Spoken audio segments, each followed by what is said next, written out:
ಜ್ಯೋತಿಷ್ಶಾಸ್ತ್ರದ ಪಾಠಕ್ಕೆ ನಿಮ್ಮೆಲ್ಲರಿಗೂ ಸ್ವಾಗತ.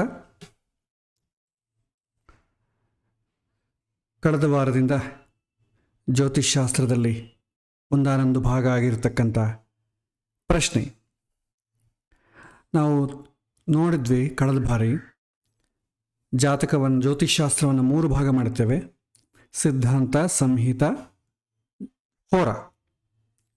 ಆ ಹೋರದಲ್ಲಿ ಮತ್ತೆ 3 ಭಾಗ: ಜಾತಕ, ಪ್ರಶ್ನೆ, ಮುಹೂರ್ತ.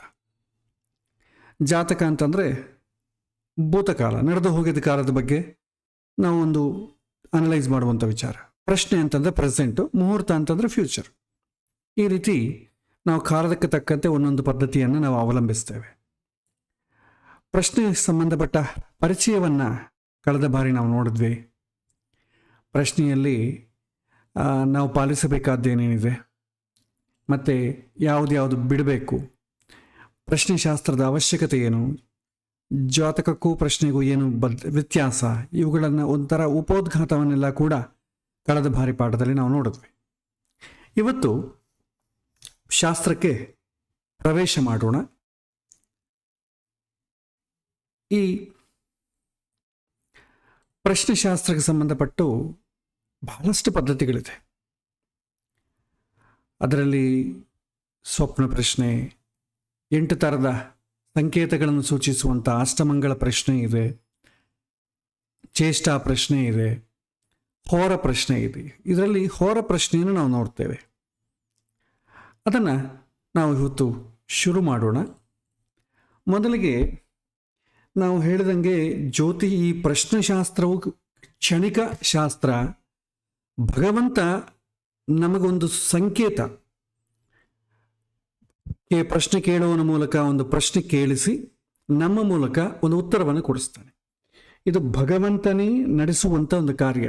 ಹಾಗಾಗಿ ಜ್ಯೋತಿಷ್ಯನ ಲಕ್ಷಣಗಳು, ಪ್ರಶ್ನೆ ಕೇಳುವನ ಲಕ್ಷಣಗಳು ತುಂಬ ಮುಖ್ಯವಾಗಿ ಇಲ್ಲಿ ಬೇಕಾಗುತ್ತೆ. ಜಾತಕದಲ್ಲಿ ನೋಡಿದಂಗೆ ಇಲ್ಲಿ ಹೇಳಲಿಕ್ಕಾಗೋದಿಲ್ಲ. ಪ್ರಶ್ನೆಯೇ ತುಂಬ ಆಧಾರ ಆದ ಕಾರಣ ಪ್ರಶ್ನೆ ಕೇಳುವವನ ಗುಣಗಳು ನೋಡಬೇಕು, ಉತ್ತರಿಸುವಂಥ ಗುಣಗಳನ್ನು ನೋಡಬೇಕು. ಇದಿಲ್ಲದೆ ಇದ್ದರೆ ಕೇವಲ ಶಾಸ್ತ್ರವನ್ನು ಓದಿಕೊಂಡ್ರೆ ಇಲ್ಲಿ ಪ್ರಯೋಜನ ಆಗೋದಿಲ್ಲ. ನಮಗೆ ಕತೆ ಗೊತ್ತಿದೆ, ಏಕಲವ್ಯನ ಕತೆ. ವಿದ್ಯೆಯನ್ನು ಕಲಿಬೇಕಾದ್ರೆ ಯಾರು ಬೇಕಾದರೂ ಕಲಿಬೋದು. ಅರ್ಜುನನೂ ವಿದ್ಯೆ ಕಲಿತ, ಧನುರ್ವಿದ್ಯವನ್ನು. ಏಕಲವ್ಯ ಕೂಡ ಧನುರ್ವಿದ್ಯವನ್ನು ಕಲಿತರು.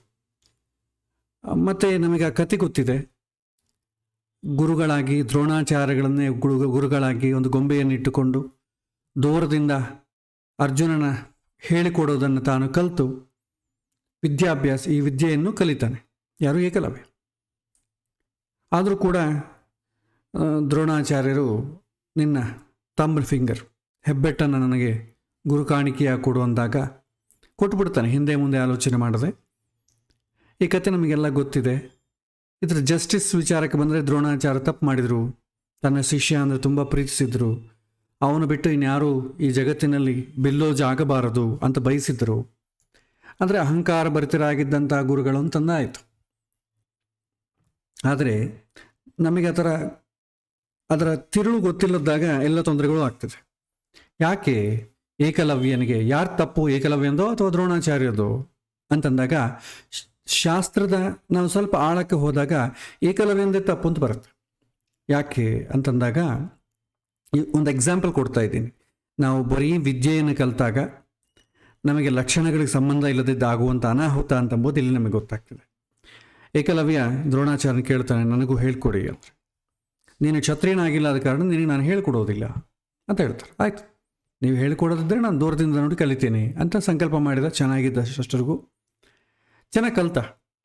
ಒಂದೇ ಸಲಕ್ಕೆ ಅರ್ಜುನ ಎಷ್ಟು ಏಕಸಂತಾಗ್ರಾಹಿಯಾಗಿದ್ದನೋ ಇವನು ಅಷ್ಟೇ ಏಕಸಂತಾಗ್ರಾಹಿಯಾಗಿ ದೂರದಿಂದ ನೋಡಿ ಈ ಅಸ್ತ್ರವಿದ್ಯೆಗಳನ್ನ ಕಲಿತ.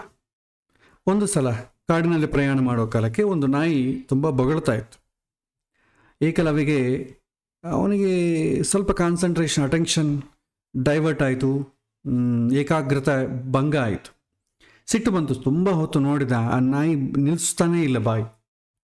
ಹಾಗಾಗಿ ಅವನು ಅಂದ್ಕೊಂಡ, ಇನ್ನು ಈ ನಾಯಿ ಬಾಯಿ ತೆಗೆದಿದ್ದು ಮುಚ್ಚಬಾರ್ದು ಅಂತ ಹೇಳಿ ಕ್ರಮೇಣ ಬಾಣಗಳನ್ನು ಬಿಟ್ಟು ಆ ನಾಯಿ ಬಾಯಿ ತುಂಬ ಬಾಣಗಳನ್ನು ಹಾಕ್ತಾನೆ, ಅದು ಮುಚ್ಚಲಿಕ್ಕೂ ಬರಲಿಲ್ಲ, ರಕ್ತಸ್ರಾವದಿಂದ ಓಡಿ ಹೋಯಿತು. ಓಡಿ ಹೋಗ್ತಾ ಇದ್ದಾಗ ದ್ರೋಣಾಚಾರ್ಯರು ಇರುವಂಥ ಜಾಗಕ್ಕೆ ಹೋಯಿತು. ನೋಡಿದ ದ್ರೋಣಾಚಾರ್ಯರು ಈ ಮೂಕ ಪ್ರಾಣಿನ ಇಷ್ಟೊಂದು ಕಠಿಣವಾಗಿ ಹಿಂಸೆ ಕೊಟ್ಟವನು ಯಾವನವನು ಅಂತ ಹುಡುಕೊಂಡು ಬಂದರು. ಅಲ್ಲಿ ಏಕಲವ್ಯ ಸಿಕ್ಕ, ಪಾದಕ್ಕೆ ನಮಸ್ಕಾರ ಮಾಡಿದ, ಅವರ ಗೊಂಬೆಯನ್ನು ನೋಡಿಸಿದ. ನೀವೇ ನನ್ನ ಗುರುಗಳು ಅಂತ ಕೇಳಿದ. ನಿಮಗೆ ಮತ್ತೆ ಗುರುಗಳು ಅಂದಾಗ ಗುರುದಕ್ಷಿಣೆ ಕೊಡಬೇಕಲ್ಲಪ್ಪ ಅಂತ ಅಂದಾಗ ಏನು ಬೇಕು ಅಂತ ಕೇಳಿದ. ನಿಮ್ಮ ಹೆಬ್ಬೆಟ್ಟು ಬೇಕು ಅಂದಾಗ ಒಂದು ಕ್ಷಣ ಹಿಂದೆ ಮುಂದೆ ನೋಡಿದ್ರೆ ಕೊಟ್ಟುಬಿಡ್ತಾನೆ. ಒಂದು ಸಲ ಹೆಬ್ಬೆಟ್ಟು ಕೊಟ್ಟ ಅಂತಂದರೆ ಮತ್ತು ಧನುರ್ವಿದ್ಯೆಯನ್ನು ಕಲೀಲಿಕ್ಕೆ ಬರೋದಿಲ್ಲ. ಇದು ಆದಂಥ ಪ್ರಸಂಗ ಅಲ್ಲಿ. ಯಾಕೆ ಈ ರೀತಿ ದ್ರೋಣಾಚಾರ್ಯರು ಕೇಳಿದಂತಂದರೆ, ವಿದ್ಯೆ ಏನೋ ಗೊತ್ತಿದೆ, ಆದರೆ ವಿವೇಕ ಇಲ್ಲ. ಯಾವಾಗ ವಿವೇಕ ಇಲ್ಲದವನ ಜೊತೆ ಹತ್ರ ವಿದ್ಯೆ ಇರುತ್ತೋ ಅವನು ಸ್ವಂತ ಹಿತಕ್ಕಾಗಿ ಮಾಡಬಾರ್ದ ಕೆಲಸಗಳನ್ನು ಮಾಡ್ತಾನೆ. ಒಂದು ಗನ್ ಆಗಲಿ, ಒಂದು ನ್ಯೂಕ್ಲಿಯರ್ ಬಾಂಬ್ ಆಗಲಿ ಯಾರ ಹತ್ರ ಇರಬೇಕು? ದೇಶವನ್ನು ರಕ್ಷಣೆ ಮಾಡುವಂಥವ್ರ ಜೊತೆ ಇರಬೇಕು. ಶತ್ರುಗಳ ಹತ್ರ, ಟೆರರಿಸ್ಟ್ಗಳ ಹತ್ರ ಇದ್ರೆ ಏನಾಗ್ತದೆ? ಅವರು ಸಮಾಜವನ್ನು ಹೇಗೆ ಬೇಕಾದ್ರೂ ಅವರು ಡೈವರ್ಟ್ ಮಾಡ್ಬೋದು, ಪ್ರಮಾದಗಳನ್ನು ಉಂಟು ಮಾಡ್ಬೋದು. ಅವ್ರಿಗೇನು ನಿಯಮಗಳು ನಿಷ್ಠೆಗಳೇನಿಲ್ಲ. ಗನ್ನನ್ನು ಹೀಗೆ ಸುಡಬೇಕು ಅಂತ ನಿಯಮಗಳಿಲ್ಲ. ಬಟ್ ಪೊಲೀಸರಿಗಾಗಲಿ ಮಿಲಿಟರಿಯವ್ರಿಗಾಗಲಿ ನಿಯಮಗಳುಂಟು. ಸೊ ನಿಯಮಗಳು ಇಲ್ಲದವನ ಜೊತೆ ಹತ್ರ ಈ ಥರದ ವಿದ್ಯೆ ಇದ್ದರೆ ಸಮಾಜಕ್ಕೆ ತುಂಬ ಹಾನಿಯಾಗುತ್ತೆ. ಇವತ್ತು ನಾಯಿ ಸಾಯ್ತದೆ, ನಾಳೆ ಇನ್ನೊಬ್ಬನು ಸಾಯ್ತಾನೆ.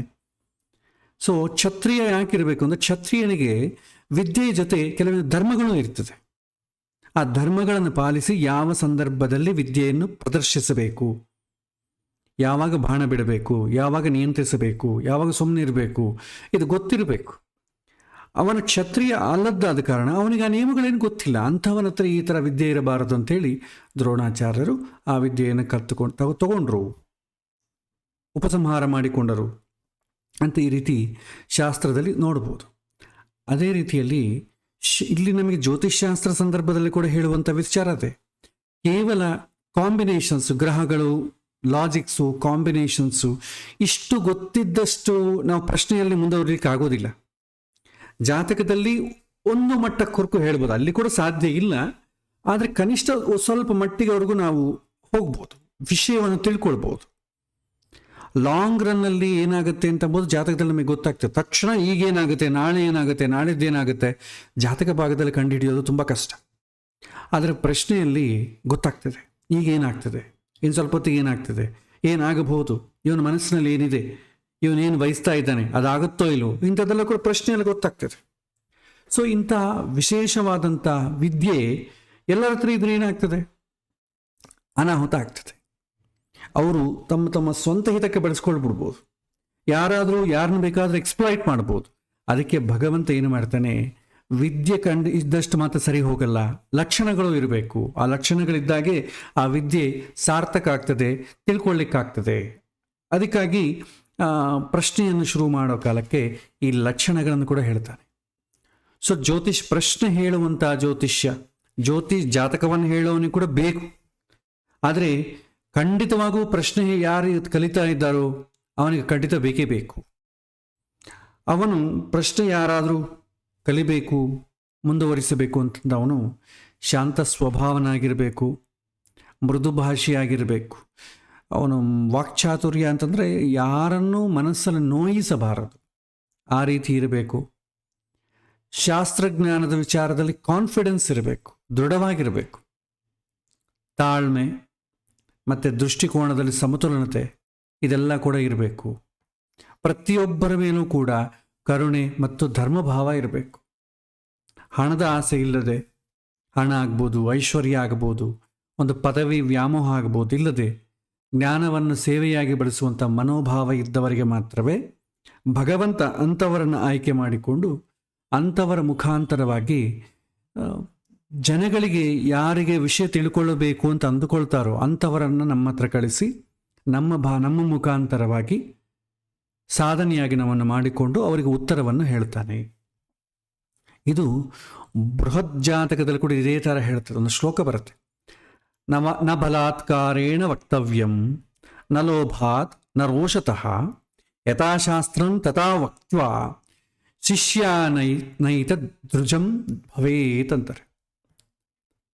ಅಂದರೆ ಬಲವಂತವಾಗಿ ಲಾಭಾಸೆಯಿಂದ ಅಥವಾ ಕೋಪದಿಂದ ಜ್ಯೋತಿಷ್ಯವನ್ನು ಹೇಳಬಾರದು. ಸೊ ಶಾಸ್ತ್ರ ಏನು ಹೇಳುತ್ತೆ, ಮೇಲೆ ಏನು ಲಕ್ಷಣಗಳಿರುತ್ತೆ, ಅದರ ಒಂದು ವಿಚಾರದ ಅದರ ಒಂದು ಚೌಕಟ್ಟಿನಲ್ಲಿ ನಾವು ಹೇಳಬೇಕಾಗತ್ತೆ ಅಂತ ಈ ಜ್ಯೋತಿಷ್ಯನ ಲಕ್ಷಣಗಳನ್ನು ಇಲ್ಲಿ ಹೇಳ್ತಾರೆ. ಸೊ ಜ್ಯೋತಿಷ್ಯನು ಪವಿತ್ರ ಶಕ್ತಿಯ ಪ್ರತಿನಿಧಿ ಎಂಬ ಭಾವನದಿಂದ ಇರುವುದೇ ಸಾರ್ಥಕ. ಪ್ರತಿಯೊಂದು ಪ್ರಶ್ನೆ ಹಿಂದೆ ಆತ್ಮಹಿತವ ಕಾಣುವಂಥ ದೃಷ್ಟಿ ಇರಬೇಕು. ನಮ್ಮ ಉದ್ಧಾರವೂ ಆಗಬೇಕು, ಸಮಾಜದ ಉದ್ಧಾರವೂ ಆಗಬೇಕು. ಒಂದೊಂದ್ಸಲ ಉತ್ತರ ಕೊಡಲು ಯೋಗ್ಯವಾದಂಥ ಸಂದರ್ಭದಲ್ಲಿ ಮಾತ್ರ ಹೇಳಿ, ಬಾಕಿ ಸಂದರ್ಭದಲ್ಲಿ ಮೌನವಾಗಿರಬೇಕು. ಸೊ ಜ್ಯೋತಿಷ್ಯ ಅಂತಂಬೋದು ಹಣದ ಉದ್ಯೋಗ ಅಲ್ಲ, ಅದು ಧರ್ಮದ ಉಪಾಸನೆ ಅಂತ ಹೇಳ್ತಾರೆ. ಸೊ ಯಾವ ಸಂದರ್ಭದಲ್ಲಿ ಉತ್ತರ ಕೊಡ್ಬೋದು ಅಂತಂಬೋದೊಂದು ಬಂದಾಗ, ಪ್ರಸಂಗ ಬಂದಾಗ ಹೇಳ್ತಾರೆ. ಸೊ ಪ್ರಶ್ನೆ ಯಾರಾದರೂ ನಮ್ಮನ್ನು ಕೇಳ್ತಾರೋ ಅವನು ನಿಷ್ಠೆಯಿಂದ ಕೇಳಬೇಕು. ಯಾಕೆಂದರೆ ಭಗವಂತ ಅವನ ಮುಖಾಂತರವಾಗಿ ಕೇಳಿಸ್ತಾನೆ. ನಿಷ್ಠೆಯಿಂದ ಶುದ್ಧ ಉದ್ದೇಶದಿಂದ ಕೇಳಿದರೆ ಮಾತ್ರ ಉತ್ತರ ಕೊಡಬೇಕು. ಪ್ರಶ್ನೆಯಲ್ಲಿ ಕೇಳುವಂಥ ವಿಷಯ ಧರ್ಮಸಮ್ಮತವಾಗಿರಬೇಕು. ಪ್ರಶ್ನೆ ಕೇಳುವವನ ಉತ್ತರವನ್ನು ಕೇಳಿ ನಾವೇನೋ ಅವನ ಪ್ರಶ್ನೆ ಕೇಳ್ತಾನೆ, ನಾವು ಉತ್ತರವನ್ನು ಕೊಡ್ತೇವೆ. ಅದನ್ನು ಸಹಿಸಿಕೊಳ್ಳುವಂಥ ಶಕ್ತಿ ಕೂಡ ಅವನಿಗಿರಬೇಕು. ಅವನ ಮನಸ್ಸು ದುರ್ಬಲವಾಗಿದ್ದರೆ ಅಂತ ತಿಳ್ಕೊಳ್ಳಿ, ಆವಾಗ ಕಷ್ಟ. ಹಾಗಾಗಿ ಅವನಿಗೆ ಆ ಸಹಿಸಿಕೊಳ್ಳುವಂಥ ಶಕ್ತಿ ಕೂಡ ಇರಬೇಕು. ಹಾಗೆ ಪ್ರಶ್ನೆ ಚಕ್ರದಲ್ಲಿ ಇನ್ನು ಅದು ಹೆಂಗೆ ಗೊತ್ತಾಗತ್ತೆ ಅಂತಂದು ಬಂದಾಗ, ಪ್ರಶ್ನೆ ಚಕ್ರದಲ್ಲಿ ಲಗ್ನಾಧಿಪತಿ ಚಂದ್ರನ ಬಲ ಕನಿಷ್ಠ ಪಕ್ಷ ಸ್ವಲ್ಪ ಆದರೂ ಸಹಾಯಕಾರಿಯಾಗಿದ್ದರೆ ಉತ್ತರ ಕೊಡಬೇಕು. ಕನಿಷ್ಠ ಪಕ್ಷ ಮಿನಿಮಮ್ ಎಲಿಜಿಬಿಲಿಟಿ ಇರಬೇಕು. ಚಕ್ರದಲ್ಲಿ ಲಗ್ನಾಧಿಪತಿ ಚಂದ್ರ ಮಿನಿಮಮ್ ಬಲ ಆದರೂ ಇರಬೇಕು, ತುಂಬ ಕೆಡಬಾರದು 3 ಅಂತ ಅರ್ಥ. ಆ ಥರ ಇದ್ದರೆ ನೀವು ಉತ್ತರವನ್ನು ಕೊಡ್ಬೋದು. ಯಾರೊಬ್ಬರು ಕೇಳ್ತಾರೆ, ತಮ್ಮ ವಿವಾಹದ ವಿಚಾರವನ್ನು ಶುದ್ಧ ಮನಸ್ಸಿಂದ ಕೇಳಿದ್ರೆ ಉತ್ತರ ಕೊಡ್ಬೋದು. ಇನ್ನು ಕೆಲವರು ಏನು ಮಾಡ್ತಾರೆ, ಪರೀಕ್ಷೆ ಮಾಡ್ಲಿಕ್ಕೆ ಕೇಳ್ತಾರೆ, ಅಥವಾ ಜೂಜಾಟದಲ್ಲಿ ಗೆಲ್ತೀನಾ ಇಲ್ವಾ ಅಂತ ಕೇಳ್ತಾರೆ. ಜೂಜಾಟ ಅಂತಂದರೆ ಡೈರೆಕ್ಟಾಗಿ ಇವತ್ತು ಯಾರು ಕೇಳಲ್ಲ, ಒಂದು ರೀತಿ ಇವತ್ತು ಹಣದಿಂದ ಜೂಜಾಟ ಆಡ್ತೇವೆ. ಈ ಶೇರ್ ಮಾರ್ಕೆಟ್ ಕೂಡ ಒಂದು ರೀತಿಯಾದಂಥ ಜೂಜಾಟವೇ, ಅದು ಲೀಗಲ್ ಆಗಿರುವಂಥ ಜೂಜಾಟ. ಈ ಥರ ಆಶೆಯಿಂದ ಧರ್ಮಸಮ್ಮತವಲ್ಲದೆ ಈ ಥರ ಪ್ರಶ್ನೆಗಳು ಕೇಳ್ತಾರೆ. ಆ ಥರ ವಿಚಾರಗಳಿಗೆ ಉತ್ತರ ನೀಡಬಾರದು. ಅವರಿಗೆ ಒಳ್ಳೆಯದು ಯಾವುದು ಕೆಟ್ಟದ್ದು ಯಾವುದು ತಿಳಿಸಿಕೊಡುವಂಥ ಪ್ರಯತ್ನ ಮಾಡಬೇಕು ಅಂತ ಹೇಳ್ತಾರೆ. ಮತ್ತು ಯಾವ ಸಂದರ್ಭದಲ್ಲಿ ಮೌನವಾಗಿರಬೇಕು, ಪ್ರಶ್ನೆಗೆ ಉತ್ತರ ಕೊಡಬಾರ್ದು. ಜಾತಕದಲ್ಲಿ ಬೇಕಾದ್ರೆ ನೋಡಿಕೊಳ್ಳಿ, ಪ್ರಶ್ನೆ ಅಂತಂತ ಬಂದಾಗ ಪ್ರಶ್ನೆಯನ್ನು ಬಳಸಬಾರದು. ಯಾವಾಗ ಆ ಸಂದರ್ಭಗಳು ಅಂತಂದರೆ, ಪ್ರಶ್ನೆ ಕೇಳುವವನ ಉದ್ದೇಶದಲ್ಲಿ ಅಹಂಕಾರ, ಲಾಲಸೆ, ಲಾಭದ ಆಸೆ, ಕೆಟ್ಟ ಭಾವನೆ ಕಂಡು ಬಂದರೆ ಮೌನವಾಗಿರಬೇಕು. ಉತ್ತರ ಕೊಡಲಿಕ್ಕೆ ಹೋಗಬಾರ್ದು, ಪ್ರಶ್ನೆಯನ್ನು ನೋಡಲಿಕ್ಕೂ ಹೋಗಬಾರ್ದು. ಮತ್ತು ಪ್ರಶ್ನಾರ್ಥಿ ಒಂದು ಥರ ಮಿತ್ರನ ಸಂಘದಂತೆ ಹಾಸ್ಯದಿಂದ ಆಗಲಿ ನಿಂದೆ ಮಾಡೋದು, ಅಥವಾ ಪರೀಕ್ಷೆ ಮಾಡಲಿಕ್ಕೋಸ್ಕರ ಉತ್ತರ ಕೇಳಿದರೆ ಆವಾಗೂ ಉತ್ತರವನ್ನು ನೀಡಬಾರದು ಅಂತ ಹೇಳ್ತಾರೆ. ಮತ್ತು ಪ್ರಶ್ನೆ ಚಕ್ರದಲ್ಲಿ ಲಗ್ನಾಧಿಪತಿ ಚಂದ್ರ ಎಲ್ಲವೂ 3 ದುರ್ಬಲವಾಗಿತ್ತು ಅಂದ್ಕೊಳ್ಳಿ. ಆ ಸಮಯದಲ್ಲಿ ಉತ್ತರ ಕೊಡುವುದಕ್ಕೆ ಯೋಗ್ಯವಾದ ಕಾಲ ಅಲ್ಲ ಅಂತ ತಿಳ್ಕೊಳ್ಬೇಕು. ಒಂದೊಂದ್ಸಲ ಮೌನ ಕೂಡ ಉತ್ತರವೇ ಎಂಬಂತೆ ಜ್ಯೋತಿಷ್ಯರು ಕಲಿಬೇಕು ಅಂತ ಹೇಳ್ತಾರೆ. ಇದು ಜ್ಯೋತಿಷ್ಯನ ಪರ ಆಯಿತು. ಇನ್ನು ಪ್ರಶ್ನೆ ಕೇಳುವವನ ಲಕ್ಷಣ ಹೇಗಿರಬೇಕು ಅದನ್ನು ಕೂಡ ಪ್ರಶ್ನೆಯಲ್ಲಿ ಹೇಳ್ತಾರೆ. ಯಾರ ಪ್ರಶ್ನೆಗೆ ಉತ್ತರ ನೀಡಬೇಕು, ಯಾರ ಯೋಗ್ಯರಾದಂಥ ಪ್ರಶ್ನಾರ್ಥಿಗಳು ಅಂತಂದರೆ ಅದಕ್ಕೂ ಹೇಳ್ತಾರೆ. ಪ್ರಶ್ನೆ ಕೇಳುವವನು ಜ್ಯೋತಿಷ್ಶಾಸ್ತ್ರವನ್ನು, ಅದಕ್ಕೆ ಒಳಗಿನ ತತ್ವವನ್ನು ಗೌರವಿಸುವಂಥ ರೀತಿಯಲ್ಲಿ ಬಂದಿರಬೇಕು. ಇದು ಅವನ ಪ್ರಥಮ ಲಕ್ಷಣ. ಶ್ರದ್ಧೆ ಇರಬೇಕು. ಶ್ರದ್ಧೆ ಅಂತಂದರೆ ನಂಬಿಕೆ ಅಂತ ಹೇಳ್ತಾರೆ. ನಂಬಿಕೆಯುಳ್ಳವನಾಗಿರಬೇಕು. ಪ್ರಶ್ನೆ ಕೇಳುವವನು ತಮ್ಮ ಪ್ರಶ್ನೆಯನ್ನು ಗೌರವದಿಂದ ಕೇಳಬೇಕು. ವಿಚಾರ ತಿಳಿಯುವಂಥ ಶ್ರದ್ಧೆಯ ಅವನ ಮುಖಭಾವದಿಂದ, ಶಬ್ದಗಳಿಂದ ವ್ಯಕ್ತ ಆಗಬೇಕು. ಆತನ ಲಘುವಾಗಿ ಅಥವಾ ವ್ಯಂಗ್ಯವಾಗಿ ಕೇಳಬಾರದು ಅಂತ ಹೇಳ್ತಾರೆ. ಮತ್ತು ಶುದ್ಧ ಉದ್ದೇಶದಿಂದ ಬಂದಿರಬೇಕು. ಒಳ್ಳೆ ಉದ್ದೇಶ ಇರಬೇಕು. ಯಾವುದಕ್ಕೆ ಸಿಕ್ಕಿದ್ರೆ ಅದಕ್ಕೆ ಕೇಳೋದಲ್ಲ, ನಿಜವಾಗಿ ಸಮಸ್ಯೆ ಇದ್ದಿರಬೇಕು. ಅವನಿಗೆ ತಿಳ್ಕೊಳ್ಬೇಕು, ಒಂದು ಪರಿಹಾರ ಬೇಕು, ತುಂಬ ಕಷ್ಟದಲ್ಲಿದ್ದೇನೆ, ಒಂದು ವ್ಯಾಲಿಡ್ ಕ್ವಶನ್ ಆಗಿರಬೇಕು. ತನ್ನ ಹಾಗೂ ತನ್ನ ಕುಟುಂಬದ ಧರ್ಮ ಮಾರ್ಗದ ಹಿತಕ್ಕಾಗಿ ಕೇಳಬೇಕು. ಬೇಸಿಕ್ ನೀಡ್ಸ್ ಎಲ್ಲ ಕೂಡ ಧರ್ಮ ಮಾರ್ಗಕ್ಕೆ ಹಿತ ಕೆಳಗೆ ಬರುತ್ತೆ. ಮಿನಿಮಮ್ ಮನುಷ್ಯನಿಗೆ ಬೇಕಾದ, ಅಥವಾ ಜೂಜು, ಲಾಭದ ಆಸೆ ಅಥವಾ ಅನ್ಯಾಯ ಕಾರ್ಯಗಳಿಗಾಗಿ ಈ ವಿಚಾರಗಳನ್ನು ಕೇಳಬಾರದು. ಇತರರನ್ನು ವಂಚಿಸುವಂಥ ಧೋರಣೆ ಅಥವಾ ಅಪವಿತ್ರವಾದಂಥ ಉದ್ದೇಶ ಇರಬಾರದು ಅಂತ ಹೇಳ್ತಾರೆ. ಮತ್ತು ಸಹನೆ ಮತ್ತು ಧೈರ್ಯವಂತನಾಗಿರ್ಬೇಕು. ಅವನು ಉತ್ತರ ಕೇಳುವ ಧೈರ್ಯ ಅವನಲ್ಲಿ ಇರಬೇಕು. ಉತ್ತರ ಅಘಾತವಾದರೂ ಸಹ ಅತಿಶಯಾತ್ಮಕವಾಗಿ ವರ್ತಿಸಬಾರ್ದು. ಅವನು ತಾಳ್ಮೆಯಿಂದ ಉತ್ತರವನ್ನು ಸ್ವೀಕರಿಸುವಂಥ ಮನೋಬುದ್ಧಿ ಇರಬೇಕು ಅಂತ ಹೇಳ್ತಾರೆ. ಆಮೇಲೆ ಗಂಭೀರತೆಯಿಂದ ಕೇಳಬೇಕು.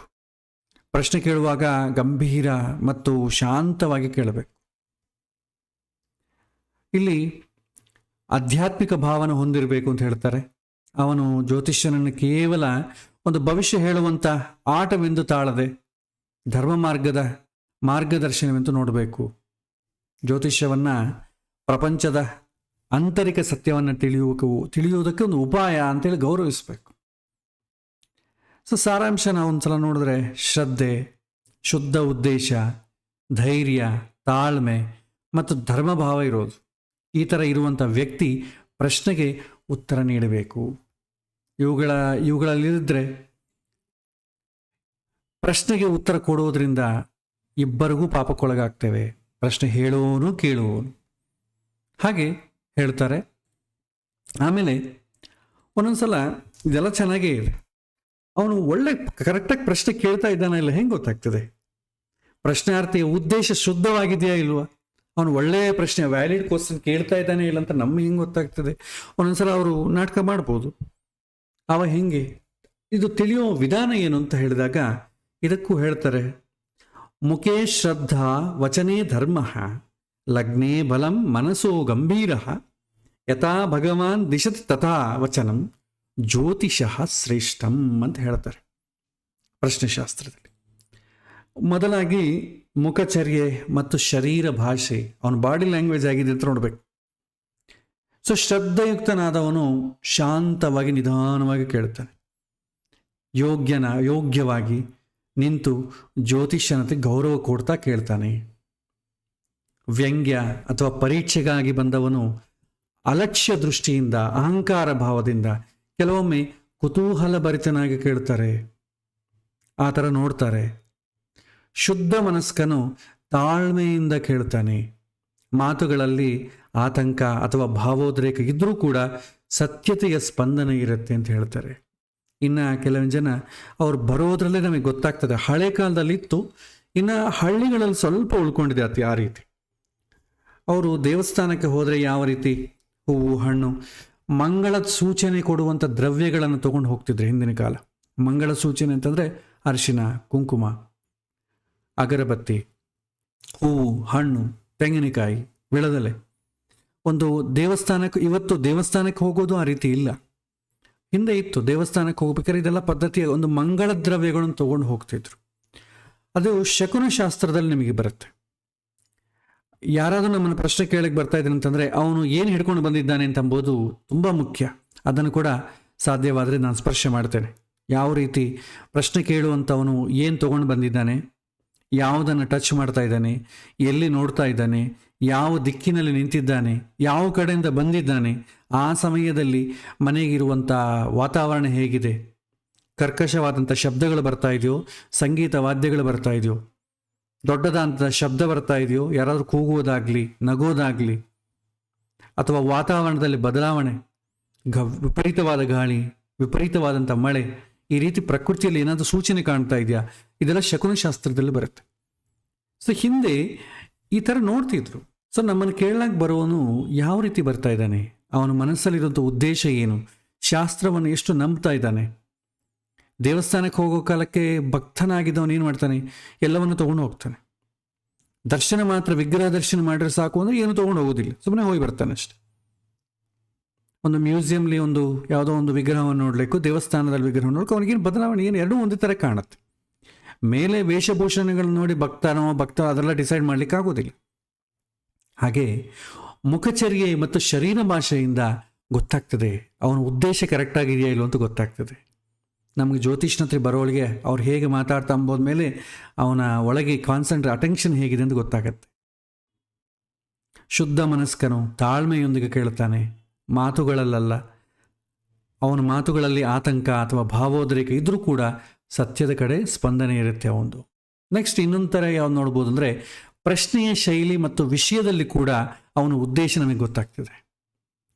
ಸೊ ಶುದ್ಧವಾದಂಥ ಮನಸ್ಸಿನ ಪ್ರಶ್ನೆ ಧರ್ಮಸಮ್ಮತವಾಗಿರುತ್ತೆ ಅಂತ ಹೇಳ್ತಾರೆ. ಉದಾಹರಣೆ, ಮದುವೆ ಯೋಗ್ಯಕವಾದ ಕಾಲ ಯಾವುದು, ಮಗುವಿನ ಆರೋಗ್ಯ ಹೇಗಿರುತ್ತೆ, ಕೆಲಸದಲ್ಲಿ ಏನಾದರೂ ಸಿಗುತ್ತಾ, ಎಲ್ಲ ಬೇಸಿಕ್ ನೀಡ್ಸಿಗೆ ಸಂಬಂಧಪಟ್ಟದ್ದೇ ಯೋಗ್ಯವಾದ ಪ್ರಶ್ನೆಗಳೇ ಇರುತ್ತೆ. ಅದೇ ಅಶುದ್ಧ ಉದ್ದೇಶದಿಂದ ಪ್ರಶ್ನೆ, ಲೋಭ, ಕ್ರೂರತೆ ಅಥವಾ ಜೂಜಾಟ, ಕುಟುಂಬದ ಕಲಹಗಳ ಬಗ್ಗೆ, ತನಗೆ ಯಾವುದೋ ಎಲ್ಲರಿಗೂ ನನಗೆ ಸಿಗಬೇಕು, ಬೇರೆಯವ್ರಿಗೆ ಸಿಕ್ಕಿದೆ, ಅಥವಾ ನನಗೆ ಮಾತ್ರವೇ ಸಿಗಬೇಕು, ನಾನೇ ಹೊಡಿಬೇಕು, ನನಗೆ ಎಲ್ಲ ಸಿಗಬೇಕು, ಈ ರೀತಿಯಾದಂಥ ಪ್ರಶ್ನೆಗಳನ್ನು ಕೇಳ್ತಾನೆ. ಹಾಗಾಗಿ ಅವನು ಪ್ರಶ್ನೆ ಕೇಳುವಂಥ ಶೈಲಿಯಲ್ಲಿ ಕೂಡ ನಮಗೆ ಗೊತ್ತಾಗ್ತದೆ. ಆಮೇಲೆ ಮುಖ್ಯವಾಗಿ ಗೊತ್ತಾಗೋದು ಹೇಗೆ ಅಂತಂದರೆ, ಚಕ್ರದ ಲಕ್ಷಣಗಳು. ಅವನು ಯಾವಾಗ ಪ್ರಶ್ನೆ ಕೇಳ್ತಾನೋ ಅವ ಚಕ್ರವನ್ನು ನಾವು ಹಾಕ್ತೇವೆ. ಆ ಚಕ್ರದಲ್ಲಿದ್ದಂಥ ಲಗ್ನಾಧಿಪತಿ ಚಂದ್ರ ಎಲ್ಲವೂ ಬಲಶಾಲಿಯಾಗಿದ್ದರೆ ಅಂದ್ಕೊಳ್ಳಿ, ಮತ್ತು ಶುಭಗ್ರಹಗಳಿಂದ ಆಶ್ರಿತನಾಗಿದ್ದರೆ ಪ್ರಶ್ನಾರ್ಥಿಯ ಉದ್ದೇಶ ಶುದ್ಧವಾಗಿದೆ ಅಂತ ಸೂಚನೆ. ಮೊದಲು ಬರೋದಿದೆ, ಲಗ್ನದ ಪರಿಶೀಲನೆಯೇ ಬರುತ್ತೆ, ಮುಂದೆ ಅದನ್ನು ಹೇಳೋಣ. ಹಾಗೆ ಚಕ್ರದ ಲಕ್ಷಣಗಳಿಂದ ಹಿಡಿದು ಅವನ ಉದ್ದೇಶ ಕರೆಕ್ಟಾಗಿದೆಯೋ ಇಲ್ವೋ ಅಂತ ಹೇಳ್ತಾನೆ. ಕೇಳಿದ ಪ್ರಶ್ನೆಗಳಿಗೆಲ್ಲ ಉತ್ತರವನ್ನು ಹುಡುಕೊಂಡು ಹೋದರೆ ಪ್ರಯೋಜನ ಇಲ್ಲ. ಮೊದಲು ಅವನ ಉದ್ದೇಶ ಪರ್ಫೆಕ್ಟ್ ಆಗಿದ್ದರೆ ಭಗವಂತ ನಮ್ಮ ಹತ್ರದಿಂದ ಸರಿಯಾದಂಥ ಉತ್ತರವನ್ನು ನಮಗೆ ಕೊಡಿಸ್ತಾನೆ. ಅವನ ಉದ್ದೇಶ ಕರೆಕ್ಟಾಗಿಲ್ಲದಿದ್ದರೆ ಕೂಡ ನಾವು ಪ್ರಶ್ನೆ ಹೇಳಲಿಕ್ಕೆ ಹೊರಟ್ರೆ ಆ್ಯಕ್ಚುಲಿ ಮೌನವಾಗಿರಬೇಕು, ಆದರೂ ನಾವೇನೋ ಒಂದು ಆಸೆಯಿಂದ ಪ್ರಲೋಭಕ್ಕೆ ಒಳಗಾಗಿ ಹೇಳಲು ಹೊರಟ್ರೆ ಏನಾಗುತ್ತೆ ಅಂತಂದರೆ, ನಮ್ಮ ಬಾಯಿಂದ ಯಾವುದೋ ಒಂದು ಉತ್ತರ ಬರುತ್ತೆ ಅಷ್ಟೇ ಆಗಲಿ, ಅವನಿಗೆ ಅದು ಕೆಲಸ ಮಾಡೋದಿಲ್ಲ, ಹೀಗೆ ಹೇಳ್ತಾರೆ. ಆಮೇಲೆ ಲಗ್ನ ಪಾಪ ಸಂಯೋಗ ಅಥವಾ ಲಗ್ನಾಧಿಪತಿ ಅಷ್ಟಮ ದುಷ್ಟ ಸ್ಥಾನಗಳಾದಂಥ 6, 8, 12 ಮನೆಗಳಿದ್ದರೆ ಆವಾಗ ಅವನ ಉದ್ದೇಶ ಕರೆಕ್ಟ್ ಇಲ್ಲ ಅಂತ ಹೇಳ್ಬೋದು, ಅಥವಾ ಗಂಭೀರತೆ ಇಲ್ಲದ ಪ್ರಶ್ನೆ ಅಂತ ಹೇಳ್ಬೋದು. ಒಂದು ಅದೇ ಸಮಯದಲ್ಲಿ ಚಂದ್ರ ಅಂದರೆ ಏನು, ಮನಸ್ಸಿಗೆ ಕಾರಣ ಅಲ್ವಾ. ಪ್ರಶ್ನೆ ಎಲ್ಲಿಂದ ಹುಡ್ತದೆ, ಮನಸ್ಸಲ್ಲಿ ಏನಿರ್ತೀಯೋ ಅದು ಹೊರಗೆ ಬರುತ್ತೆ. ಆದರೆ ಮನಸ್ಸಿನ ಒಂದು ಲಕ್ಷಣ ಏನಂತಂದರೆ, ಮನಸ್ಸು ಬಾಯಿ ಪರಸ್ಪರ ಸಹಕಾರಿಯಾಗಿರೋದು ಬೇಕಾಗಿಲ್ಲ. ಮನಸ್ಸಿನಲ್ಲಿ ಒಂದಿದ್ರೆ ಬಾಯಿ ಮೇಕಪ್ ಮಾಡಿ ಇನ್ನೊಂದು ಉತ್ತರ ಕೊಡ್ತದೆ. ಸೊ ಮನಸ್ಸಿನಲ್ಲಿರೋದೇ ಬಾಯಲ್ಲಿ ಬರ್ತಾ ಇದೆಯಾ ಅಂತಂಬುದು ಸ್ಟ್ರೈಟ್ ಫಾರ್ವರ್ಡ್ನೆಸ್ ಅಂತೀವಿ ನಾವು. ಅದಕ್ಕೆ ಮನಸ್ಸಲ್ಲಿ ಏನಿದೆ ಅಂತ ತಿಳ್ಕೊಳ್ಬೇಕಾದ್ರೆ ಚಂದ್ರನ ಪ್ರಧಾನವಾಗಿ ತಗೊಳ್ತೇವೆ. ಚಂದ್ರ ಬಲಿಷ್ಠನಾಗಿದ್ದರೆ ಒಳ್ಳೆಯ ಉದ್ದೇಶ ಇದೆ, ಮನಸ್ಸಲ್ಲಿ ಕೂಡ ಒಳ್ಳೆಯದೇ ಇದೆ. ಅದೇ ಚಂದ್ರ ದುಷ್ಟಭಾವ, ದುಷ್ಟಗ್ರಹಗಳ ಸಂಬಂಧ ಬಂದರೆ ಮನಸ್ಸು ಕೂಡ ಗೊಂದಲವಾಗಿದೆ ಅಥವಾ ಉದ್ದೇಶ ಸ್ಪಷ್ಟ ಇಲ್ಲ ಅಂತ ತಿಳ್ಕೊಳ್ತೇವೆ. ಲಗ್ನದಲ್ಲಿ ಪಾಪಗ್ರಹಗಳ ದೃಷ್ಟಿ ಹೆಚ್ಚಾಗಿದ್ದರೆ ಆವಾಗ ಅಹಂಕಾರ ಅಥವಾ ದುರಾಶೆಯಿಂದ ಕೇಳ್ತಾ ಇದ್ದಾನೆ ಪ್ರಶ್ನೆ ಅಂತ ಬರ್ತದೆ. ಇದು ಚಕ್ರದಿಂದ ಗೊತ್ತಾಗ್ತದೆ. ಅದನ್ನು ನಾವು ಮುಂದುವರಿಸೋಣ. ಮತ್ತೆ ಇನ್ನೊಂದು ವಿಧದಲ್ಲಿ ಅನುಭವದ ಸ್ಪಂದನೆ. ನಮಗೆ ಅನುಭವ ಇತ್ತು ಅಂದ್ಕೊಳ್ಳಿ, ಗೊತ್ತಾಗ್ಬಿಡ್ತದೆ. ಸೊ ಜ್ಯೋತಿಷ್ಯನ ಹೃದಯವು ಶುದ್ಧವಾಗಿದ್ದರೆ ಮತ್ತು ಭಗವಂತನಲ್ಲಿ ಶರಣಾಗತಿ ಭಾವವಿದ್ದರೆ ಅವನ ಬುದ್ಧಿಯ ಮೂಲಕ ದೈವವು ತಕ್ಷಣದಲ್ಲೇ ತಿಳಿಸುತ್ತೆ. ನಮಗೆ ಗೊತ್ತಾಗ್ಬಿಡ್ತದೆ. ಯಾಕೆಂದರೆ ನಾವು ಸ್ವಲ್ಪ ಅನುಷ್ಠಾನವಂತರಾಗಿ ಸಾತ್ವಿಕವಾಗಿ ನಾವು ಲಕ್ಷಣಗಳನ್ನು ಹೊಂದಿದ್ದರೆ ಆ ಥರ ಗುಣಗಳು ಇರುವಂಥವನೇ ಭಗವಂತ ನಮ್ಮ ಹತ್ರ ಕಳಿಸ್ತಾನೆ, ಬೇರೆಯವ್ರು ಬರ್ಲಿಕ್ಕೆ ಸಾಧ್ಯನೇ ಇಲ್ಲ. ಸೊ ಜ್ಯೋತಿಷ್ಯ ನೀವು ಬೇಕಾದ್ರೆ ಅಬ್ಸರ್ವ್ ಮಾಡ್ಬೋದು. ನಾವು ಪರ್ಫೆಕ್ಟಾಗಿ ಕಲಿತಾ ಹೋಗ್ತಾ ಇದ್ದರೆ ನಿಮಗೆ ನಾನು ಈ ಥರನೇ ಹೇಳ್ತೇನೆ, ಜ್ಯೋತಿಷ್ಯದ ಧರ್ಮಗಳಲ್ಲಿ ಏನು ಹೇಳ್ತಾರೋ ಅದನ್ನೆಲ್ಲ ಕೂಡ ಕಟ್ನಿಟ್ಟಾಗಿ ಪಾಲಿಸ್ತೇನೆ, ನನ್ನ ಸ್ವಂತ ಇಚ್ಛೆಗೆ ನಾನು ಬಳಸಿಕೊಳ್ಳೋದಿಲ್ಲ, ಜನಗಳ ಹಿತಕ್ಕೆ ನಾನು ಹೇಳ್ತೇನೆ ಅಂತ ನೀವು ಸಂಕಲ್ಪ ಮಾಡಿದರೆ ಅಂಥವರೇ ನಿಮ್ಮ ಹತ್ರ ಬರ್ತಾರೆ. ಆ ಥರ ಇಲ್ಲ ಅಂತಂದರೆ ನಿಮಗೆ ನೀವು ಯಾವ ಥರ ಮನೋಭಾವ ಇದೆಯೋ ಅದೇ ಥರನೂ ಬರ್ತಾರೆ. ನೀವು ಜ್ಯೋತಿಷ್ಯ ಬೇಕಾದ್ರೆ ಕಲಿತ ಮೇಲೆ ನೀವು ಒಳ್ಳೆ ಬೋರ್ಡ್ ಹಾಕಿ, ಇಲ್ಲಿ ಎಲ್ಲ ಥರದ ಇದು ಕೇಳಲಾಗುತ್ತದೆ, ನಿಮಗೆ ಚಕ್ರ ಹಾಕಿ ಕೊಡ್ತೇವೆ. ಬೆಂಗಳೂರಂಥ ಮಹಾನಗರದಲ್ಲಿ ಹೋರ್ಡಿಂಗ್ಸ್ ಹಾಕಿರ್ತಾರೆ ನೋಡಿ, ಎಲ್ಲ ಪ್ರಶ್ನೆಗಳೆಲ್ಲ ಹೋರ್ಡಿಂಗ್ಸ್ ತುಂಬಿಬಿಟ್ಟಿರ್ತವೆ. ಸೊ ಇಷ್ಟಪಟ್ಟಂಥ ಹುಡುಗಿಯನ್ನು ಒಟ್ಟು ಮಾಡುವುದಕ್ಕೆ, ಇಷ್ಟ ಆಗದಂಥ ಹುಡುಗಿಯನ್ನು ಬಿಡಿಸುವುದಕ್ಕೆ ಎಲ್ಲ ರೀತಿಯಾದಂಥ ಪರಿಹಾರಗಳು ನಮ್ಮಲ್ಲಿ ಸಿಗತ್ತೆ ಅಂತ ದೊಡ್ಡ ಹೋರ್ಡಿಂಗೇ ಇರ್ತದೆ. ಆಶ್ಚರ್ಯ ಆಗ್ತದೆ. ಅದರಲ್ಲಿ ದೊಡ್ಡ ದೇವರ ಫೋಟೋ ಹಾಕಿರ್ತಾರೆ, ಕೃಷ್ಣನ ಫೋಟೋನೋ ರಾಘವೇಂದ್ರ ಸ್ವಾಮಿಗಳ ಫೋಟೋ ಹಾಕಿರ್ತಾರೆ. ನಾವೇನು ಅಂದ್ಕೋತೀವಿ, ಅಯ್ಯೋ ಸಾಕ್ಷಾತ್ ಭಗವಂತನೇ ಇಲ್ಲಿದ್ದಾನೆ ಅಂತ ನಾವು ಅಂದ್ಕೊಂಡ್ಬಿಡ್ತೇವೆ. ಫೋಟೋಗಳು ನೋಡಿ ಮೈಮರ್ತಕ್ಕೆ ಆಗೋದಿಲ್ಲ, ಅವರಿಗೊಂದು ಬಿಸ್ನೆಸ್ ಇದ್ದಂಗೆ. ಸೊ ಹಾಗಾಗಿ ನೀವು ಪ್ರಾಮಾಣಿಕವಾಗಿರ್ತೇನೆ ಅಂತ ಸಂಕಲ್ಪ ಮಾಡಿ ನೀವು ಜ್ಯೋತಿಷ್ಯವನ್ನೇ ಕಲೀರಿ, ನಿಮ್ಮ ಹತ್ರ ಯಾರು ಕೇಳಲಿಕ್ಕೆ ಬರೋದಿಲ್ಲ. ಬಂದರೆ ಒಬ್ಬರೋ ಇಬ್ಬರು. ಯಾಕೆ ಅಂತಂದರೆ ಅದು ಅನುಭವ ಒಳ್ಳೆಯವನೇ ನಿಮ್ಮ ಹತ್ರ ಬರ್ತಾನೆ. ಭಗವಂತ ಆ ರೀತಿ ವ್ಯವಸ್ಥೆ ಮಾಡಿರ್ತಾನೆ. ಅದಲ್ಲದೆ ನೀವು ಹೇಗೆ ಬೇಕಾದ್ರೆ ಹಾಗೆ ಹೇಳಿ, ಅದ್ವಾ ಶಾಸ್ತ್ರ ಬರುತ್ತೋ ಇಲ್ವೋ, ನಾನು ಹೇಳಿದ್ರೆ ಖಂಡಿತವಾಗಿ ನಡೆಯುತ್ತೆ, 100% ಗ್ಯಾರಂಟಿ, ಇಲ್ಲದ್ರೆ ನಿಮ್ಮ ಫೀಸ್ ವಾಪಸ್ ಕೊಡ್ತೇವೆ ಅಂತೇಳಿ ಹಾಕಿ ಕ್ಯೂ ನಿಲ್ತಾರೆ ನಿಮ್ಮ ಹತ್ರ. ಅಪಾಯಿಂಟ್ಮೆಂಟ್ ತಗೋಬೇಕು. ಕೇಳಿದ್ರೆ ಭಾಳ ಜ್ಯೋತಿಷ್ಯರು ನಾರ್ಮಲ್ ಬೇರೆ ತತ್ಕಾಲ್ ಬೇರೆ ಇದಂತೆ. ನಾರ್ಮಲ್ ಆದರೆ ಒಂದು 15 days ಒಳಗೆ ನಿಮ್ಗೆ ಅಪಾಯಿಂಟ್ಮೆಂಟ್ ಸಿಗುತ್ತೆ, ತತ್ಕಾಲ್ ಆದರೆ 1-2 ದಿನದಲ್ಲಿ ಸಿಗುತ್ತೆ. ಆಶ್ಚರ್ಯ ಆಗ್ತದೆ ನನಗೆ ನೋಡಿ. ಸೊ ಹಾಗೆ ಪ್ರಶ್ನೆಯಲ್ಲಿ ಕೊಡಿ ಏನಂತಂದರೆ, ಯಾರು ಜ್ಯೋತಿಷ್ಯನು ಧರ್ಮಬದ್ಧವಾಗಿ ಲಕ್ಷಣಗಳನ್ನು ಹೊಂದಿರ್ತಾನೋ ಅವನು ಪ್ರಶ್ನೆ ಕೇಳೋನು ಕೂಡ ಅಂಥವನೇ ಸಿಗ್ತಾನೆ. ಅದು ನೀವು ಎಲ್ಲ ಧರ್ಮಗಳನ್ನ ಬಿಡಿ, ನಿಮ್ಮ ಹತ್ರ ಬರೋರು ಕೂಡ ಎಲ್ಲ ಧರ್ಮಗಳನ್ನ ಬಿಟ್ಟವರೇ ಬರ್ತಾರೆ. ಇದು ಅನುಭವದ ಸ್ಪಂದನೆ ಅಂತ ಹೇಳ್ತಾರೆ. ಸೊ ಇದನ್ನು ಹಿಂದಿನ ಗುರುಗಳು ಅಂತಃಪ್ರೇರಣಾ ಶಕ್ತಿ ಅಂತ ಕರಿತಾ ಇದ್ರು. ನಮಗೆ ಗೊತ್ತು, ಅನುಭವದಲ್ಲಿ ಗೊತ್ತಾಗ್ತದೆ ನಮ್ಮ ಹತ್ರ ಯಾರು ಬರ್ತಾರೆ ಯಾರು ಬರೋದಿಲ್ಲ, ನಮಗೆ ಗೊತ್ತಾಗ್ಬಿಡ್ತದೆ. ಸೊ ಆರಾಂಶವಾಗಿ ನೋಡಿದ್ರೆ ಮುಖದಲ್ಲಿ ಶ್ರದ್ಧೆ, ಮಾತಿನಲ್ಲಿ ಧರ್ಮ, ಆ ಪ್ರಶ್ನೆ ಕೇಳುವಂಥ ಸಮಯದಲ್ಲಿ ಚಕ್ರ ಏನಿದೆ ಅದರಲ್ಲಿ ಬಲ ಇರುವುದು, ಮಾನಸಿಕ ಸ್ಥಿತಿ, ಇದೆಲ್ಲ ಕೂಡ ಭಗವಂತ ಸೂಚಿಸಿದಂತೆ ಉತ್ತರ ನೀಡುವುದು ಶ್ರೇಷ್ಠ ಅಂತ ಹೇಳ್ತಾರೆ.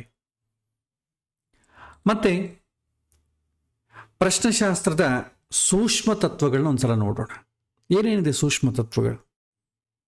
ಏನು ಪ್ರಶ್ನೆಗೆ ಉತ್ತರ ಕೊಡಬೇಕಾದ್ರೆ ಯಾವ ಯಾವ ವಿಚಾರಗಳು ಇದು ಒಳಗಾಗುತ್ತೆ? ಮೊದಲು ಏನಾಗುತ್ತೆ ಅಂದರೆ ಕಾಲ ಸಂಕೇತ ಮತ್ತು ದೈವ ಸಂಕೇತ. ನಾವು ಇದನ್ನು ಕ್ಷಣಿಕ ಶಾಸ್ತ್ರ ಅಂತ ಕೇಳಿದ್ದೇವೆ. ಇದು ಭಗವಂತನೇ ಒಬ್ಬ ಮನುಷ್ಯನ ಮನಸ್ಸಲ್ಲಿ ಪ್ರೇರಣೆ ಮಾಡಬೇಕು, ಭಗವಂತನೇ ಉತ್ತರ ಕೊಡುವವನ ಬುದ್ಧಿಯನ್ನು ಪ್ರೇರಣೆ ಮಾಡಬೇಕು. ಇದೆರಡನ್ನು ಏಕಕಾಲಕ್ಕೆ ಪ್ರೇರಣೆ ಆದ್ರೇನೆ ಪ್ರಶ್ನೆಯೂ ಹೊರಗೆ ಬರುತ್ತೆ, ಉತ್ತರವೂ ಸಿಗತ್ತೆ. ಸರಿಯಾದಂಥ ಪ್ರಶ್ನೆಗೆ ಸರಿಯಾದಂಥ ಉತ್ತರ ಸಿಗತ್ತೆ, ಸರಿಯಾಗಿಲ್ಲದಂಥ ಪ್ರಶ್ನೆಗೆ ಸರಿಯಾಗಿಲ್ಲದಂಥ ಉತ್ತರವೇ ಸಿಗತ್ತೆ.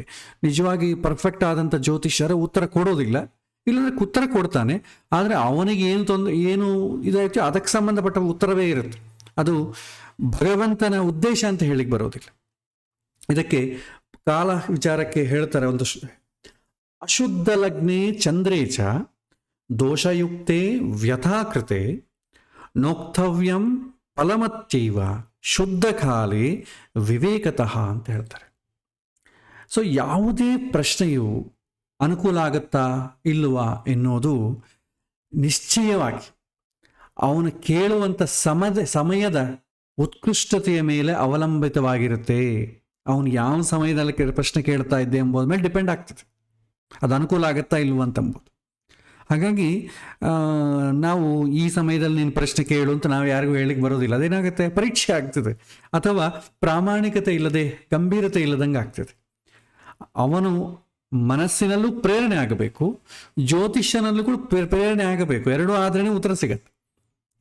ಲಗ್ನ ಮತ್ತು ಚಂದ್ರರಿಗೆ ಪಾಪ ಸಂಬಂಧ ಇದ್ದರೆ ಆ ಕಾಲ ಸರಿಯಿಲ್ಲ, ಅದನ್ನು ಅಪ್ರಶ್ನೀಯ ಕಾಲ ಅಂತ ಕರೀತಾರೆ. ಲಗ್ನ ಮತ್ತು ಚಂದ್ರ ಎರಡೂ ಕೂಡ ಪಾಪ ಸಂಬಂಧ ಇದ್ದರೆ ಸರಿಯಾದಂಥ ಪ್ರಶ್ನೆ ಬರೋದಿಲ್ಲ ಆ ಸಮಯದಲ್ಲಿ. ಅದಾಗಿ ಉತ್ತರಿಸುವ ಬದಲು ದೈವಚಿತ್ತಕ್ಕೆ ಶರಣಾಗಿ ತಾಳ್ಮೆಯಿಂದ ಮಾತಾಡುವುದು ಒಳ್ಳೆಯದು. ಕೆಲವೊಮ್ಮೆ ಲಗ್ನ ಮತ್ತು ಚಂದ್ರ ಎರಡೂ ಬಲಹೀನವಾಗಿದ್ದರೆ ಪ್ರಶ್ನೆಯಲ್ಲಿ ಏನು ಉತ್ತರ ಕೊಡಬೇಡ, ಜಾತಕದಲ್ಲಿ ಬೇಕಾದ್ರೆ ಯಾವ ಸಮಯದಲ್ಲಿ ದಶ ಗಿಶ ಎಲ್ಲ ನೋಡಿ ಇಂಥ ಸಮಯದಲ್ಲಿ ವೆಯ್ಟ್ ಮಾಡಿ ಅಂತ ಹೇಳಿ. ಪ್ರಶ್ನೆಗೆ ಎಲಿಜಿಬಲ್ ಆಗಬೇಕಾದ್ರೆ ಲಗ್ನ ಚಂದ್ರ ಎರಡೂ ಬಲಿಷ್ಠವಾಗಿರಬೇಕು, ಶುಭವಾಗಿರಬೇಕು, ಇಲ್ಲಾಂದರೆ ಉತ್ತರ ಕೊಡ್ಲಿಕ್ಕೆ ಬರುವುದಿಲ್ಲ ಅಂತ ಹೇಳ್ತಾರೆ. ಎರಡನೇದು ಲಗ್ನ ಮತ್ತು ಚಂದ್ರನ ಸಂಬಂಧ. ಇದು ಪ್ರಶ್ನೆಶಾಸ್ತ್ರದ ಸೂಕ್ಷ್ಮ ವಿಚಾರ. ಲಗ್ನ ಮತ್ತು ಚಂದ್ರ ಪರಸ್ಪರ ಶತ್ರುಭಾವದಲ್ಲಿದ್ದರೆ, ಅಥವಾ ತಿಥಿ ವಿಚಾರ ಹೇಳ್ತಾರೆ, ಚತುರ್ದಶಿ, ಅಮಾವಾಸ್ಯೆ ಇಂಥ ಕೆಲವಿನ ತಿಥಿಗಳಲ್ಲಿ ಕೇಳಿದರೆ ಪ್ರಶ್ನೆ ಕೇಳುವವನು ತುಂಬ ಗೊಂದಲ ಮನಸ್ಸಿನಿಂದ ಕೇಳ್ತಾ ಇದ್ದಾನೆ. ಅವನಿಗೆ ಕ್ಲಾರಿಟಿ ಇಲ್ಲ ಯಾವುದು ಕೇಳಬೇಕು, ಏನೋ ಜ್ಯೋತಿಷ್ಯತೆ ಬಂದಿದ್ದೇವೆ ಕೇಳಬೇಕು ಆ ರೀತಿ. ಅಥವಾ ದೈವದ ಅನುಮತಿ ಇಲ್ಲದಂತೆ ಕೇಳ್ತಾ ಇದ್ದಾನೆ ಅಂತ ತಿಳ್ಕೊಳ್ಬೇಕು. ಸುಮ್ಮನೆ ಕೇಳ್ತಾ ಇದ್ದಾನೆ, ದೈವದ ಅಂದರೆ ಅವನಿಗೇನು ನಿಜವಾಗಿ ಕೇಳಬೇಕು ಅಂತ ಏನಿಲ್ಲ. ಯಾವಾಗ ಲಗ್ನ ಚಂದ್ರ ಬಲಹೀನವಾಗಿ ಅಥವಾ ಪರಸ್ಪರ ಶತ್ರು ಭಾವದಲ್ಲಿದ್ದರೆ ಅಥವಾ ಚತುರ್ದಶಿ ಅಮಾವಾಸ್ಯೆ ದಿನ ಕೇಳಿದರೆ ಈ ರೀತಿ ಅರ್ಥ ಮಾಡ್ಕೋಬೇಕು. ಯಾಕಂದರೆ ಚತುರ್ದಶಿ ಅಮಾವಾಸ್ಯೆ ಚಂದ್ರ ಅಸ್ತಂಗತ ಆಗಿಬಿಡ್ತಾನೆ. ಚಂದ್ರ ಬಲಹೀನ ಆದರೆ ಇನ್ನು ಪ್ರಶ್ನೆ ಎಲ್ಲಿಂದ ಹುಡ್ತದೆ? ಅದಕ್ಕೆ ಶಾಸ್ತ್ರ ಈ ನಮಗೆ ವೇದಕ್ಕೆ ಸಂಬಂಧಪಟ್ಟ ಅಧ್ಯಯನ ಮಾಡೋ ಕಾಲಕ್ಕೆ ಕೂಡ ಚಂದ್ರ ಅಸ್ತಂಗತನಾದಂಥ ದಿನಗಳು ಅಥವಾ ಚಂದ್ರ ತುಂಬ ಸ್ಟಿಮ್ಯುಲೇಟ್ ಆದಂಥ ದಿನಗಳು, ಹುಣ್ಣಿಮೆ ಅಥವಾ ಅಮಾವಾಸ್ಯೆ, ಚತುರ್ದಶಿ ಅಥವಾ ಪಾಡ್ಯ, ಅಷ್ಟಮಿ, ಈ ದಿನಗಳಲ್ಲಿ ಯಾರೂ ಕೂಡ ವೇದಾಧ್ಯಯನವನ್ನು ಮಾಡೋದಿಲ್ಲ. ಯಾಕೆಂದರೆ ಬುದ್ಧಿ ಕೆಲಸ ಮಾಡೋದಿಲ್ಲ. ಬುದ್ಧಿ ಕೆಲಸ ಮಾಡದಿದ್ರೆ ಏನಾಗುತ್ತೆ? ಗ್ರಾಹ್ಯ ಮಾಡಲಿಕ್ಕಾಗೋದಿಲ್ಲ. ಅದು ತುಂಬ ಮುಖ್ಯ. ಲಗ್ನ ಮತ್ತು ಚಂದ್ರ ಅಂತಂಬುದು ಪ್ರಶ್ನೆಯಲ್ಲಿ ತುಂಬ ಕೀ ರೋಲ್ ಪ್ಲೇ ಮಾಡ್ತದೆ. ಇದು ನಾವು ತಿಳ್ಕೊಳ್ಬೇಕು. ಇನ್ನು ಮೂರನೇದಾಗಿ ಶುಭ ಮತ್ತು ಪಾಪ ದೃಷ್ಟಿಗಳ ಸ್ಪಂದನೆ ಅಥವಾ ಲಗ್ನ ಅಥವಾ ಪ್ರಶ್ನೆ ಕೇಳಿದ ಭಾವದಲ್ಲಿ. ಈಗ ಲಗ್ನ ಅಂತಂದ್ರೆ ನಮಗೆ ಪ್ರಶ್ನೆ ಕೇಳುವ ಸಮಯದಲ್ಲಿ ಗೊತ್ತಾಗ್ತದೆ. ಪ್ರಶ್ನೆ ಕೇಳ್ತಾನೆ, ಏನು ಪ್ರಶ್ನೆ ಕೇಳ್ತಾನೆ? ಮದುವೆ ವಿಚಾರ ಕೇಳ್ತಾನೆ, ಸಪ್ತಮ ಭಾವ. ಉದ್ಯೋಗದ ವಿಚಾರ ಕೇಳ್ತಾನೆ, ದಶಮ ಭಾವ. ಆರೋಗ್ಯದ ವಿಚಾರ ಕೇಳ್ತಾನೆ, 6ನೇ ಭಾವ. ಸಂತಾನ ವಿಚಾರ ಕೇಳ್ತಾನೆ, 5ನೇ ಭಾವ. ಇದನ್ನು ಪ್ರಶ್ನೆ ಭಾವ ಅಂತ ಕರಿತೇವೆ, ಕಾರ್ಯಭಾವ ಅಂತ ಕರಿತೇವೆ. ಸೊ ಲಗ್ನವೂ ಚೆನ್ನಾಗಿರ್ಬೇಕು. ಅವನು ಯಾವುದ್ರ ಬಗ್ಗೆ ಪ್ರಶ್ನೆ ಕೇಳ್ತಾ ಇದ್ದಾನೋ ಆ ಭಾವ ಕೂಡ ಚೆನ್ನಾಗಿ ಬಲಿಷ್ಠವಾಗಿ ಶುಭ ಗ್ರಹಗಳ ಸಂಬಂಧ ಇರಬೇಕು. ಈ ಥರ ಇದ್ದನ್ಕೊಳ್ಳಿ, ಉತ್ತರ ಅವನಿಗೆ ಅನುಕೂಲವಾಗಿ ಸಿಗತ್ತೆ. ಅಥವಾ ಪಾಪದ ದೃಷ್ಟಿ ತುಂಬ ಹೆಚ್ಚು ಇದ್ದರೆ ಅಶ್ರದ್ಧೆ ಅಥವಾ ಅಶುದ್ಧವಾದಂಥ ಉದ್ದೇಶ ಅಂತ ತಿಳಿಬೇಕು. ಅವನಿಗೆ ಉದ್ದೇಶ ಇಲ್ಲ ಅಥವಾ ನಾವು ಉತ್ತರ ಕೊಡ್ಲಿಕ್ಕೆ ಆಗೋದಿಲ್ಲ. ಲಗ್ನ ಬಲಹೀನವಾಗಿದ್ದರೆ ಉತ್ತರ ಕೊಡ್ಲಿಕ್ಕೆ ಆಗೋದಿಲ್ಲ ಅಂತ ಹೇಳ್ತಾರೆ. ಆಮೇಲೆ 4ನೇದು ಪ್ರಶ್ನೆ ಭಾವದ ಪುರೋವಿಚಾರ ಅಂತ ಹೇಳ್ತಾರೆ. ಸೊ ಪ್ರಶ್ನೆ ಕೇಳಿದಂಥ ಭಾವವನ್ನು ಪರೀಕ್ಷಿಸೋದು ತುಂಬ ಮುಖ್ಯ. ಮದುವೆ ವಿಚಾರ ಕೇಳಿದ್ರೆ ಸಪ್ತಮ ಭಾವವನ್ನು ಪರೀಕ್ಷಿಸಿ, ಸಂತಾನ ಆದರೆ ಪಂಚಮ ಭಾವವನ್ನು ಪರೀಕ್ಷಿಸಿ. ಆ ಭಾವ ಬಲವಾಗಿದ್ದರೆ ಅಥವಾ ಶುಭ ದೃಷ್ಟಿ ಇದ್ದರೆ ತುಂಬ ಪರಿಣಾಮಕಾರಿಯಾದಂಥ ಉತ್ತರ ಸಿಗಬಹುದು. ಭಗವಂತ ಪರಿಣಾಮಕಾರಿಯಾದಂಥ ಉತ್ತರ ನಮ್ಮ ಹತ್ರಿಂದ ಹೊರಡಿಸ್ತಾನೆ. ದುರ್ಬಲವಾಗಿದ್ದರೆ ಪ್ರಶ್ನೆ ಈಡೇರುವಂಥ ಸಾಧ್ಯತೆ ತುಂಬ ಕಡಿಮೆ ಅಂತ ತಿಳಿಬೇಕು. ವಿವಾಹ ಪ್ರಶ್ನೆಗೆ ಸಪ್ತಮ ಭಾವನ ಪರಿಶೀಲನೆ ಮಾಡೋದು, ಉದ್ಯೋಗ ಪ್ರಶ್ನೆಗೆ ದಶಮ ಭಾವ ಪರಿಶೀಲನೆ ಮಾಡೋದು, ಈ ರೀತಿ. 5ನೇದು ಚಂದ್ರನ ಸ್ಥಿತಿ. ಸೊ ಇದು ಮನೋಭಾವದ ದರ್ಪಣ ಅಂತ ಹೇಳ್ತಾರೆ. ಪ್ರಶ್ನೆ ಚಕ್ರದಲ್ಲಿ ಚಂದ್ರ ಏನಾದರೂ ದುಷ್ಟ ಸ್ಥಾನದಲ್ಲಿದ್ದರೆ 6, 8, 12 ಈ ಥರ ಮನೆಗಳಲ್ಲಿ ಅಥವಾ ದುರ್ಬಲ ಆಗಿದ್ದರೆ ಪ್ರಶ್ನೆ ಕೇಳುವವನ ಮನಸ್ಸು ಗೊಂದಲದಲ್ಲಿದೆ ಅಥವಾ ಆ ಕ್ಷಣದ ಕಾಲ ಸೂಕ್ತವಿಲ್ಲ ಅಂತ ತಿಳಿಬೇಕು. ಪ್ರಶ್ನೆ ಕೇಳಲಿಕ್ಕೆ ಸರಿಯಾದ ಸೂಕ್ತ ಅಲ್ಲ ಅದು. ಚಂದ್ರ ಏನಾದರೂ 6, 8, 12 ಮನೆಯಲ್ಲಿದ್ದಾಗ ಯಾರಾದರೂ ಪ್ರಶ್ನೆ ಕೇಳಿದರೆ ಇನ್ನೊಮ್ಮೆ ಕೇಳಿ ಅಂತ ಹೇಳಬೇಕು. ಅಥವಾ ಪ್ರಶ್ನೆ ಕೇಳದೆ ಸುಮ್ಮನೆ ಜಾತಕದಲ್ಲಿ ಗುರುಬಲ ಇದೆಯೋ ಇಲ್ವೋ, 7 ವರ್ಷ ಏನಾದರೂ ರನ್ ಆಗ್ತಾ ಇದೆಯಾ, ಯಾವ ದಶೆ ನಡೀತಾ ಇದೆ, ಅದರ ಮೇಲೆ ಉತ್ತರ ಕೊಡಬೇಕು. ಪ್ರಶ್ನೆ ಯಾವಾಗ ಉತ್ತರ ಕೊಡ್ತಾರೆ? ಕ್ಷಣಿಕ, ಈಗ ಉತ್ತರ ಬೇಕು. ಎಸ್ ಆರ್ ನೋ ಹೇಳಿ, ಮಾಡೋ ಬೇಡೋ ಹೇಳಿ. ಆ ಎಸ್ ಆರ್ ನೋ ಹೇಳಬೇಕಾದ್ರೆ ಈ ಕಂಡೀಷನ್ಸ್ ಫಾಲೋ ಆಗ್ತವೆ. ನಿಮಗೆ ಪ್ರಶ್ನೆಯಲ್ಲಿ ಮೌನ ಹೇಳಲಿಕ್ಕೆ ಬರೋದಿಲ್ಲ ಅಂತಂದರೆ ಕನಿಷ್ಠ ಪಕ್ಷ ಜಾತಕದಲ್ಲಿ ದಶೆಯಿಂದನಾದರೂ ಹೇಳಬೇಕಾಗತ್ತೆ.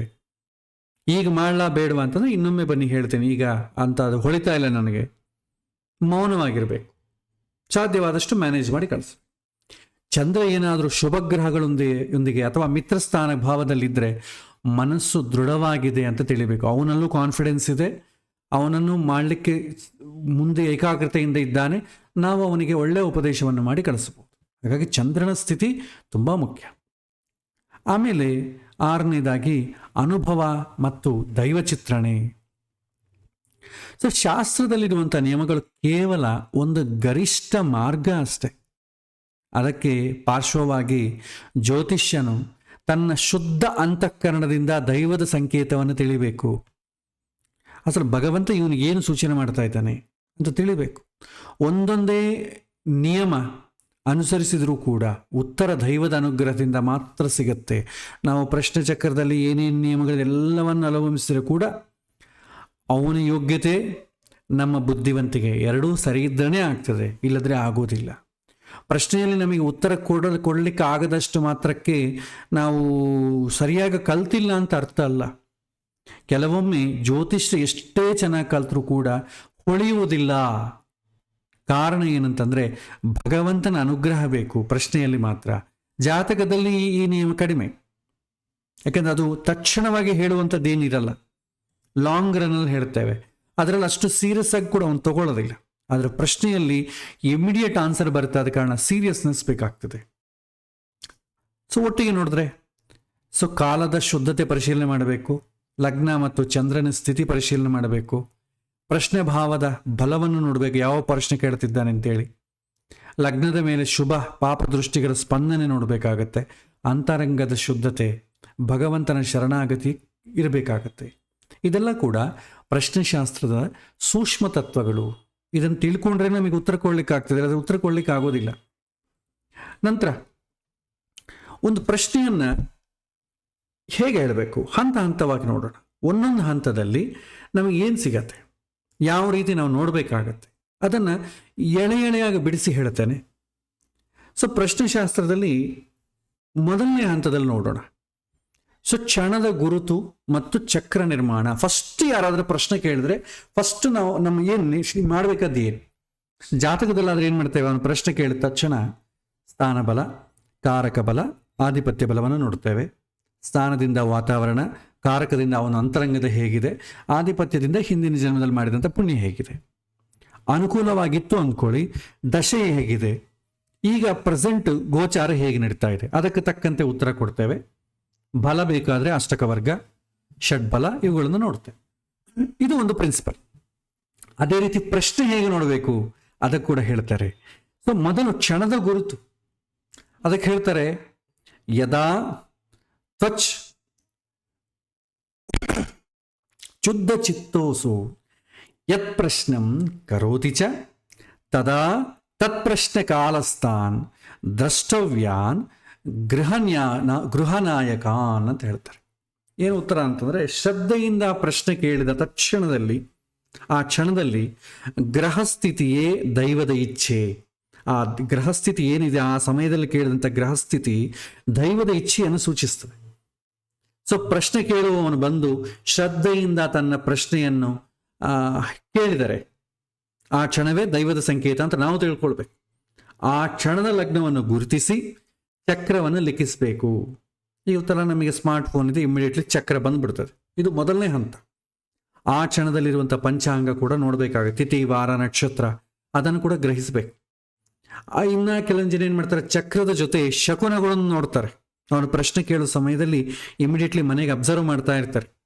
ಶಬ್ದಗಳು ಯಾವ ರೀತಿ ಬರುತ್ತೆ, ಇದ್ದಕ್ಕಿದ್ದ ಮನೆ ಒಳಗೆ ಯಾರೋ ಪಾತ್ರೆ ಮೇಲಿಂದ ಕೆಳಗೆ ಹಾಕ್ತಾರೆ, ಕರ್ಕಶವಾದಂಥ ಶಬ್ದ ಬರುತ್ತೆ, ಗುಡುಗು ಮೋಡ ಸಿಡಿಲು ಬರುತ್ತೆ, ಹೊರಗಡೆಯಿಂದ ಎಲ್ಲೋ ಒಂದು ದೂರ ಕರ್ಕಶವಾದಂಥ ಒಂದು ಶಬ್ದ, ಇದ್ದಕ್ಕಿದ್ದ ವಾತಾವರಣ ಬದಲಾವಣೆ, ಹೊಗೆ ಬರೋದು, ಯಾರೋ ಒಬ್ಬರು ಕೂಗೋದು, ಇದೆಲ್ಲ ಕೂಡ ಶಕುನಿಯಾಗಿ ನೋಡ್ತಾರೆ. ಅದೆಲ್ಲ ಕೂಡ ಶುಭ ಸೂಚನೆ ಅಶುಭ ಸೂಚನೆ ಅಂತ ನೋಡ್ತಾರೆ. ಇನ್ನು ಕೆಲವಿನ ಜನ ಮಂಗಳವಾದ್ಯಗಳು, ನಗೋದು, ಸಂತೋಷದಿಂದ ಆ ಒಂದು ಸಂಗೀತ, ಹಾಡು, ಪ್ರಕೃತಿ ತುಂಬ ಪ್ರಸನ್ನವಾಗಿರೋದು, ಇದೆಲ್ಲ ಕೂಡ ಶುಭ ಸೂಚನೆ. ಇದನ್ನು ಕೂಡ ನಾವು ನೋಡೋಣ. ಆ ಥರ ಶಕುನ ನೋಡ್ತಾರೆ. ಶ್ವಾಸ ಜನ ನೋಡ್ತಾರೆ, ಅವನು ಕೇಳುವ ಸಮಯದಲ್ಲಿ ಶ್ವಾಸ ಹೇಗೆ ಬರ್ತಾ ಇದೆ ಅದು ಕೂಡ ಇದೆ, ಅದನ್ನು ನೋಡೋಣ. ಆ ಚೇಷ್ಟ, ಅವನು ಯಾವುದನ್ನು ಟಚ್ ಮಾಡ್ಕೊಂಡಿದ್ದಾನೆ, ಏನನ್ನು ತಗೊಂಡ್ಬಂದಿದ್ದಾನೆ, ಪ್ರಶ್ನೆ ಕೇಳುವ ಕಾಲಕ್ಕೆ ಅವನ ಕೈಗಳಿಂದ ಯಾವ ಭಾಗವನ್ನು ಸ್ಪರ್ಶ ಮಾಡ್ತಾ ಇದ್ದಾನೆ, ಇದು ಕೂಡ ತುಂಬ ಮುಖ್ಯ. ಸೊ ಭಾಳ ಜನ ಎರಡು ಪ್ರಶ್ನೆಯಲ್ಲಿ ನಾನಾ ಬಗೆಯಾದಂಥ ಪ್ರಶ್ನೆಗಳಿದಾದ ಕಾರಣ ಒಬ್ಬೊಬ್ಬರು ಒಂದೊಂದು ಪದ್ಧತಿಯನ್ನು ಕ್ರಾಸ್ ಚೆಕ್ ಮಾಡಿಕೊಳ್ಳೋಕ್ಕೋಸ್ಕರ ಬಳಸ್ತಾರೆ. ಆದರೆ ನಾವು ಮೊದಲನೇ ಹಂತದಲ್ಲಿ ಏನು ಮಾಡ್ತೇವೆ, ಪ್ರಶ್ನೆ ಕೇಳಿದ ತಕ್ಷಣ ಗ್ರಹಸ್ಥಿತಿ ಹೇಗಿದೆ ಅಂತ ಹಾಕಿ, ಇದು ಭಗವಂತ ಅವನ ಮೂಲಕ ಪ್ರಶ್ನೆ ಕೇಳುವಂತೆ ಮಾಡ್ತಾ ಇದ್ದಾನೆ ಅಂತ ನಾವು ಅಂದ್ಕೊಳ್ಬೇಕು. ಇದು ಮೊದಲನೇ ಹಂತ.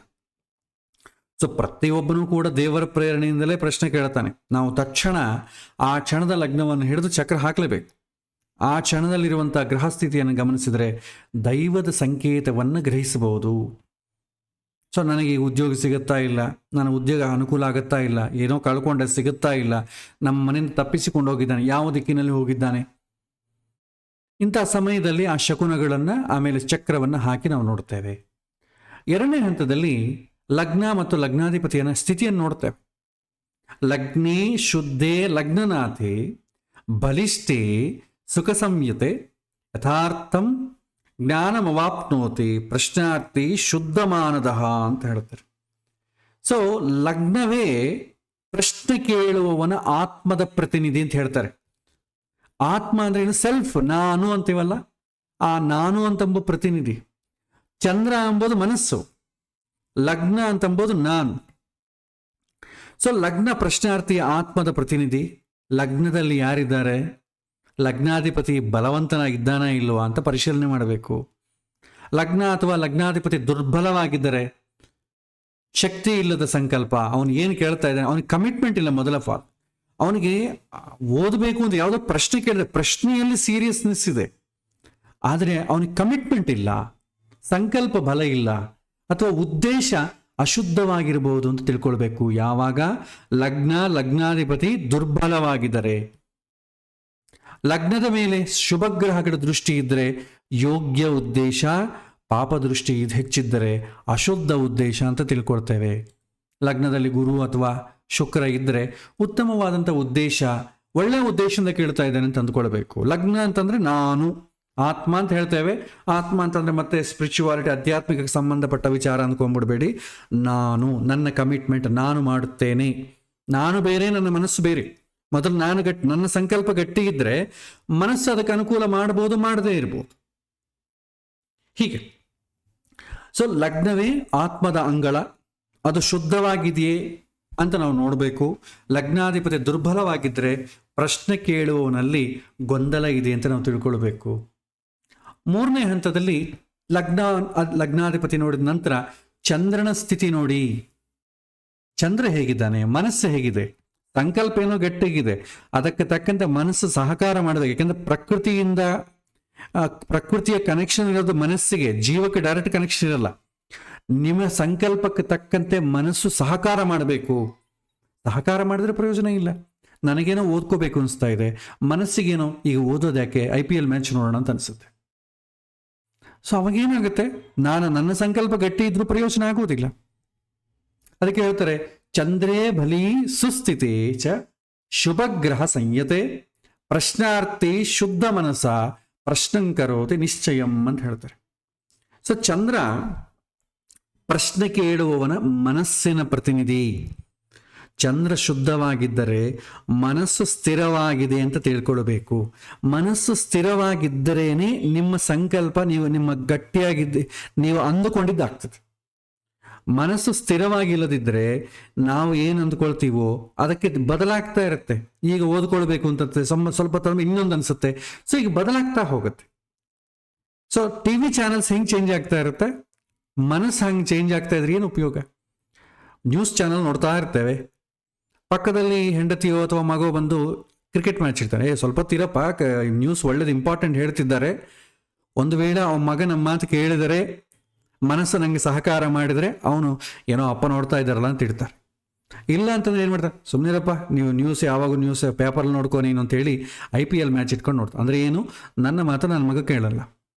ನನಗೆ TVಯಲ್ಲೇ ನೋಡಬೇಕು ಅಂತಿದ್ರೂ ಕೂಡ ನನಗೆ ಬೇಕಾದಲ್ಲಿ ಕಾಣಿಸ್ತಾ ಇಲ್ಲ. ಎಲ್ಲ ಚಾನಲ್ಗಳು ಚೇಂಜ್ ಮಾಡ್ಕಿಂತ ಹೋಗುತ್ತೆ. ನಮಗೆ ಹುಚ್ಚಿಡ್ತದೆ, ಯಾವುದೋ ಒಂದು ಇಡೋ ಮಾರಾಯ ಅಂತ ಹೇಳ್ತೇವೆ ನಾವು.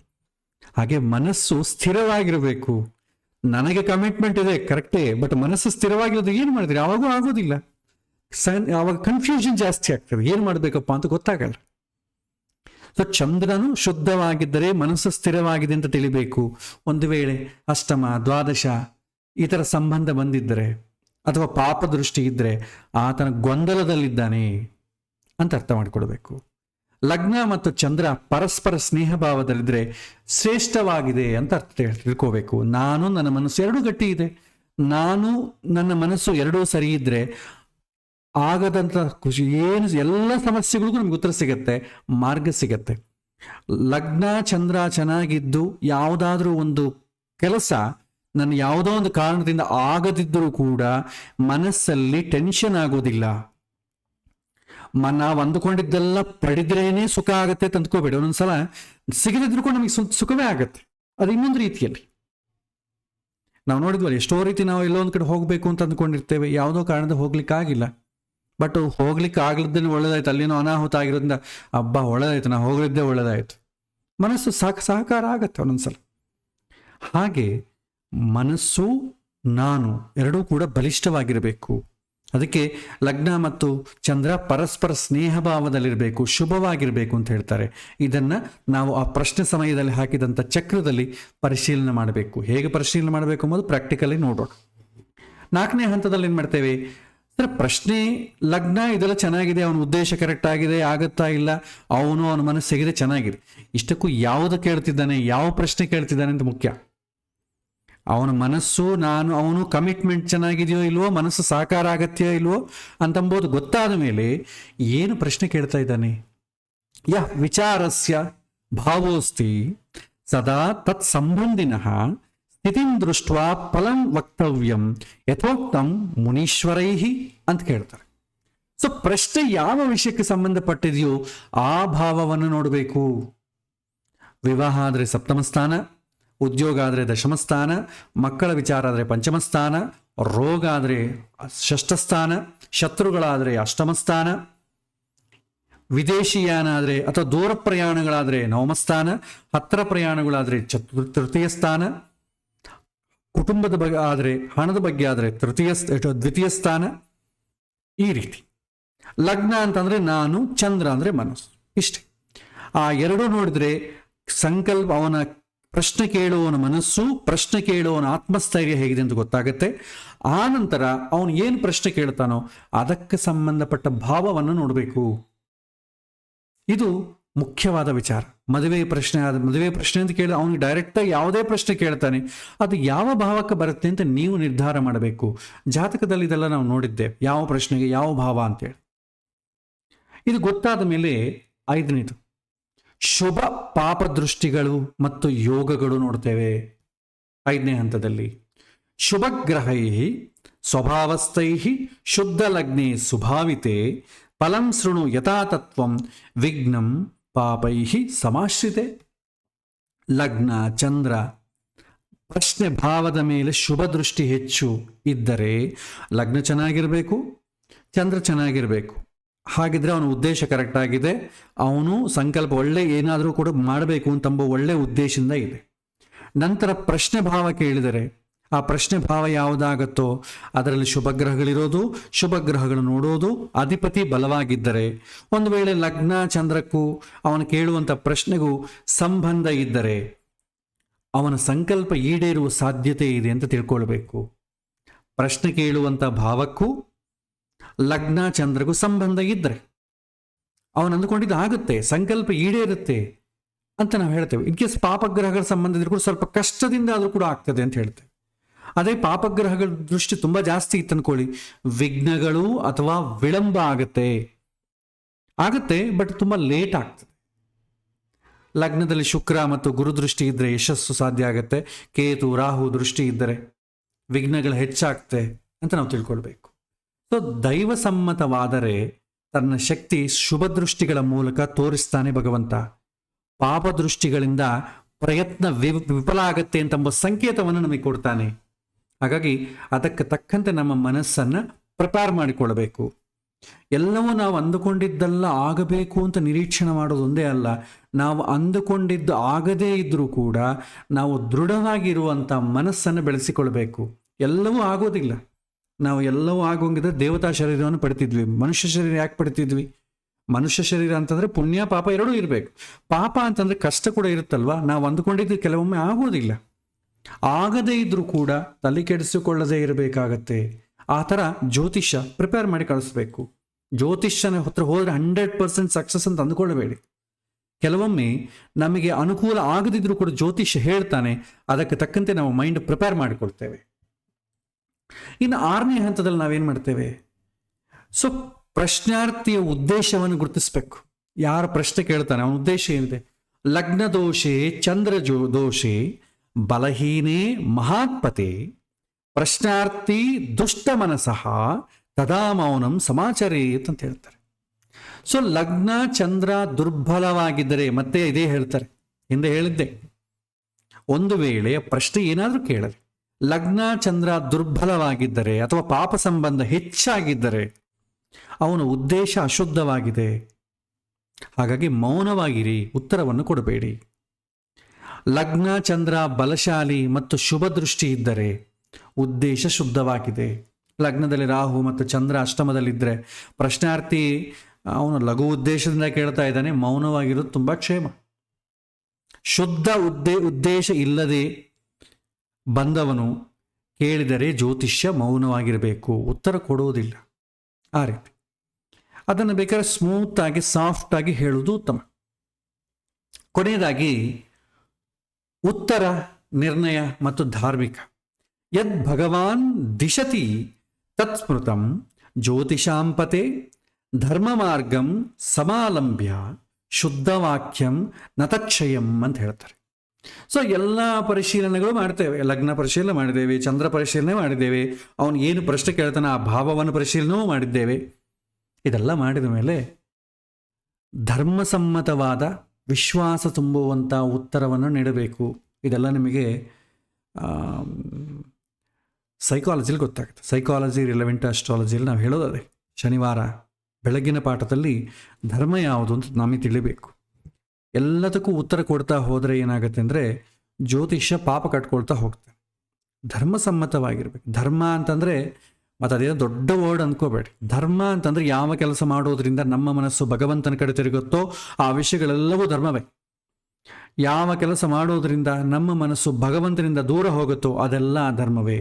ಸಾಧ್ಯವಾದಷ್ಟು ಅವನು ಪಾಸಿಟಿವ್ ವೇಲಿ ಹೋಗುವಂಥ ರೀತಿಯಲ್ಲಿ ನಾವು ಅವನಿಗೆ ಉತ್ತರವನ್ನು, ಧರ್ಮಸಮ್ಮತವಾದಂಥ ವಿಶ್ವಾಸ ತುಂಬುವಂಥ ಉತ್ತರವನ್ನು ನೀಡಬೇಕು. ಅವನು ಕೇಳಿದ ವಿಚಾರವನ್ನು ನಾವು ನಾವಾಗೇ ಹೇಳಬಾರದು. ಅವನು ಒಂದೊಂದ್ಸರಿ ಕೇಳೋದಿಲ್ಲ, ಆದರೂ ನಮ್ಮಷ್ಟಕ್ಕೆ ನಾವೇ ಪ್ರಶ್ನೆ ಹಾಕೊಂಡು ಹೇಳ್ತೇವೆ. ಆ ರೀತಿ ಕೇಳಲೇಬಾರದು. ಪ್ರಶ್ನೆ ಕೇಳಿದರೇನೇ ಪ್ರಶ್ನೆ ಚಕ್ರ ಹಾಕಿ ಉತ್ತರ ಕೊಡಬೇಕು. ಪ್ರಶ್ನೆ ಕೇಳಲಿಲ್ಲ, ಚಕ್ರವನ್ನು ಹಾಕಬೇಡ. ಯಾಕೆಂದರೆ ಭಗವಂತ ಅವನ ಬಾಯಿಂದ ಹೇಳಿಸ್ಲಿಲ್ಲ, ಉತ್ತರ ನಾವು ಹೆಂಗೆ ಕೊಡೋದು? ನಾವು ಕೊಡುವ ಉತ್ತರ ಆತನ ಮನಸ್ಸಿನ ಬೆಳಕು ತರಬೇಕು ಅಂತ ಹೇಳ್ತಾರೆ ಪ್ರಶ್ನೆಶಾಸ್ತ್ರದಲ್ಲಿ. ಉತ್ತರ ಯಾವತ್ತೂ ಕೂಡ ಧರ್ಮಸಮ್ಮತವಾಗಿರಬೇಕು. ಯಾರಿಗೂ ಕೂಡ ಹಾನಿ ತರುವಂಥ ಉತ್ತರವನ್ನು ಕೊಡಬಾರದು. ಅವನ ವಿಶ್ವಾಸವನ್ನು ಕಳಿಬಾರದು, ವಿಶ್ವಾಸನ ಹೆಚ್ಚಿಸಬೇಕು. ಸೊ ಜ್ಯೋತಿಷ್ಯವು ದೈವದ ಸಂದೇಶವನ್ನು ಹೇಳುವಂಥ ಸಾಧನೆ. ಸೊ ಧರ್ಮಭಾವವನ್ನು ಬಿಟ್ಟು ಉತ್ತರಿಸಬಾರದು ಅಂತ ಹೇಳ್ತಾರೆ. ಶುದ್ಧಮತಿ ಶ್ರದ್ಧಯುಕ್ತ ಶಿಷ್ಯಾನಾಂ ಹೃದಯೇಶಯ ಜ್ಯೋತಿಷಂ ಪಾಠಯೇತ್ ಸಮ್ಯಕ್ ಸತ್ಯಂ ಧರ್ಮಂ ಯಥಾವಿಧಿಂ ಅಂತ ಹೇಳ್ತಾರೆ. ಶುದ್ಧಮತಿಯಾಗಿದ್ದ ಗುರು ಧರ್ಮಪ್ರಜ್ಞೆಯಿಂದ ಶಿಷ್ಯನಿಗೆ ಸತ್ಯ ಮತ್ತು ಧರ್ಮವನ್ನು ಪಾಠ ಮಾಡಬೇಕು. ಶಿಷ್ಯ ಅಂತಂದರೆ ಇಲ್ಲೇನಂತಂದರೆ ನಮ್ಮನ್ನು ಯಾರು ಪ್ರಶ್ನೆ ಕೇಳಕ್ಕೆ ಬರ್ತಾರೋ ಅವನನ್ನು ಸಾಧ್ಯವಾದಷ್ಟು ಒಳ್ಳೆಯ ವಿಚಾರವನ್ನು ಹೇಳಿ ಕಳಿಸಬೇಕು ಅಂತ ಹೇಳ್ತಾರೆ. ಇದರ ಸಾರಾಂಶವಾಗಿ ನಾವು ನೋಡಿದರೆ, ಪ್ರಶ್ನೆ ಕೇಳುವವನು ದೈವದ ಸಂಕೇತದ ಪರದೆಯ ಮೇಲೆ ಬರುವಂಥ ನಾಟಕದ ಪಾತ್ರಧಾರಿ. ದೈವದ ಸಂಕೇತದ ಪರದೆಯ ಮೇಲೆ ಬರುವಂಥ ನಾಟಕದ ಪಾತ್ರಧಾರಿ. ಅವನು ಭಗವಂತ ಒಂದು ವೇಳೆ ಸಂಕಲ್ಪ ಇಲ್ಲ ಅಂದರೆ ಅವನು ನಮ್ಮನ್ನು ಕೇಳಲಿಕ್ಕೆ ಬರೋದಿಲ್ಲ. ಲಗ್ನ ಮತ್ತು ಚಂದ್ರ ಮತ್ತು ಅವನು ಪ್ರಶ್ನೆ ಕೇಳುವಂಥ ಭಾವಗಳನ್ನು ಹೇಗೆ ನೋಡ್ಬೋದು ಅಂದರೆ ದೈವದ ಇಚ್ಛೆಯನ್ನು ತೋರಿಸುವಂಥವು. ಯಾವುದು? ಲಗ್ನ, ಚಂದ್ರ. ಅವನು ಯಾವ ಪ್ರಶ್ನೆ ಕೇಳ್ತಾನೆ ಆ ಭಾವ. ಸೊ ಜ್ಯೋತಿಷನ್ ರೋಲ್ ಏನಿಲ್ಲಿ? ಒಬ್ಬ ದೈವದೂತನಂತೆ ಶ್ರದ್ಧೆಯಿಂದ ಉತ್ತರಿಸ್ಬೇಕು ನಾವು. ಒಬ್ಬ ದೈವದೂತ ಅಷ್ಟೇ. ಭಗವಂತ ಏನು ಡೈರೆಕ್ಟಾಗಿ ಹೇಳ್ತಾನೋ ಜ್ಯೋತಿಷ್ಯನ ಬಾಯಿ ಮುಖಾಂತರವಾಗಿ ಹೇಳ್ತಾನೆ ಅಷ್ಟೇ.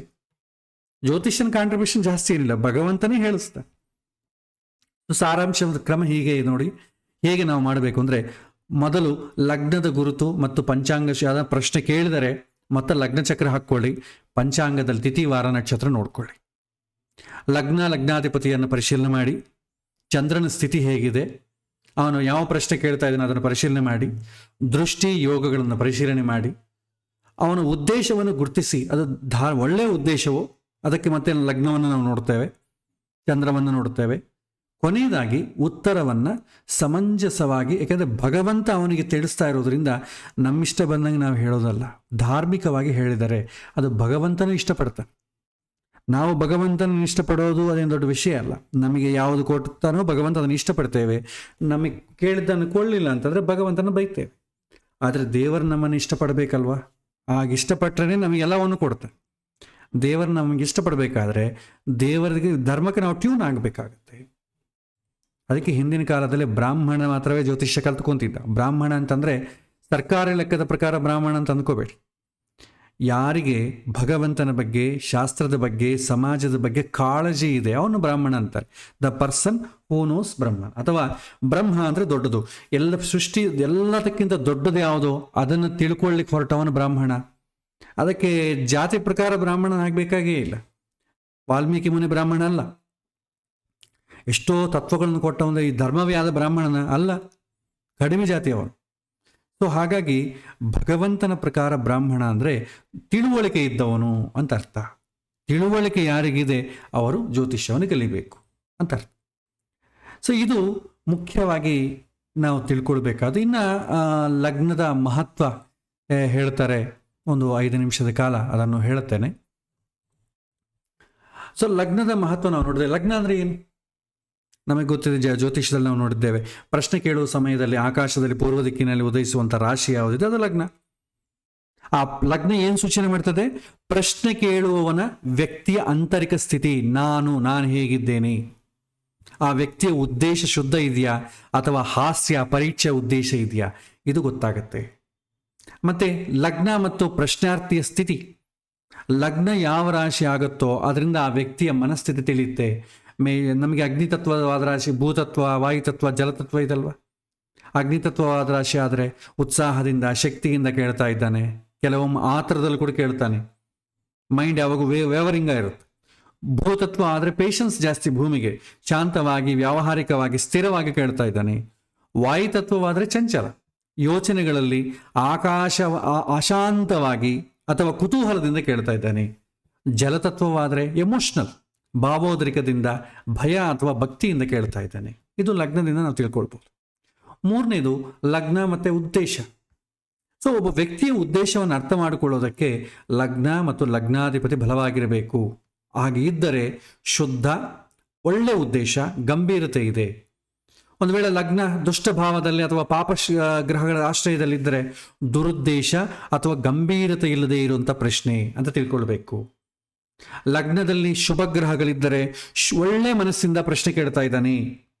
ಲಗ್ನದಲ್ಲಿ ಪಾಪಗ್ರಹಗಳಿದ್ರೆ ಆತುರದಿಂದ ಕೇಳ್ತಾ ಇದ್ದಾನೆ, ಸಂಶಯ ಅಥವಾ ಕಿರಿಕಿರಿ ಮಾಡಲಿಕ್ಕೋಸ್ಕರ ಪ್ರಶ್ನೆ ಕೇಳ್ತಾ ಇದ್ದಾನೆ ಅಂತ ಅಂದ್ಕೊಳ್ಬೇಕು.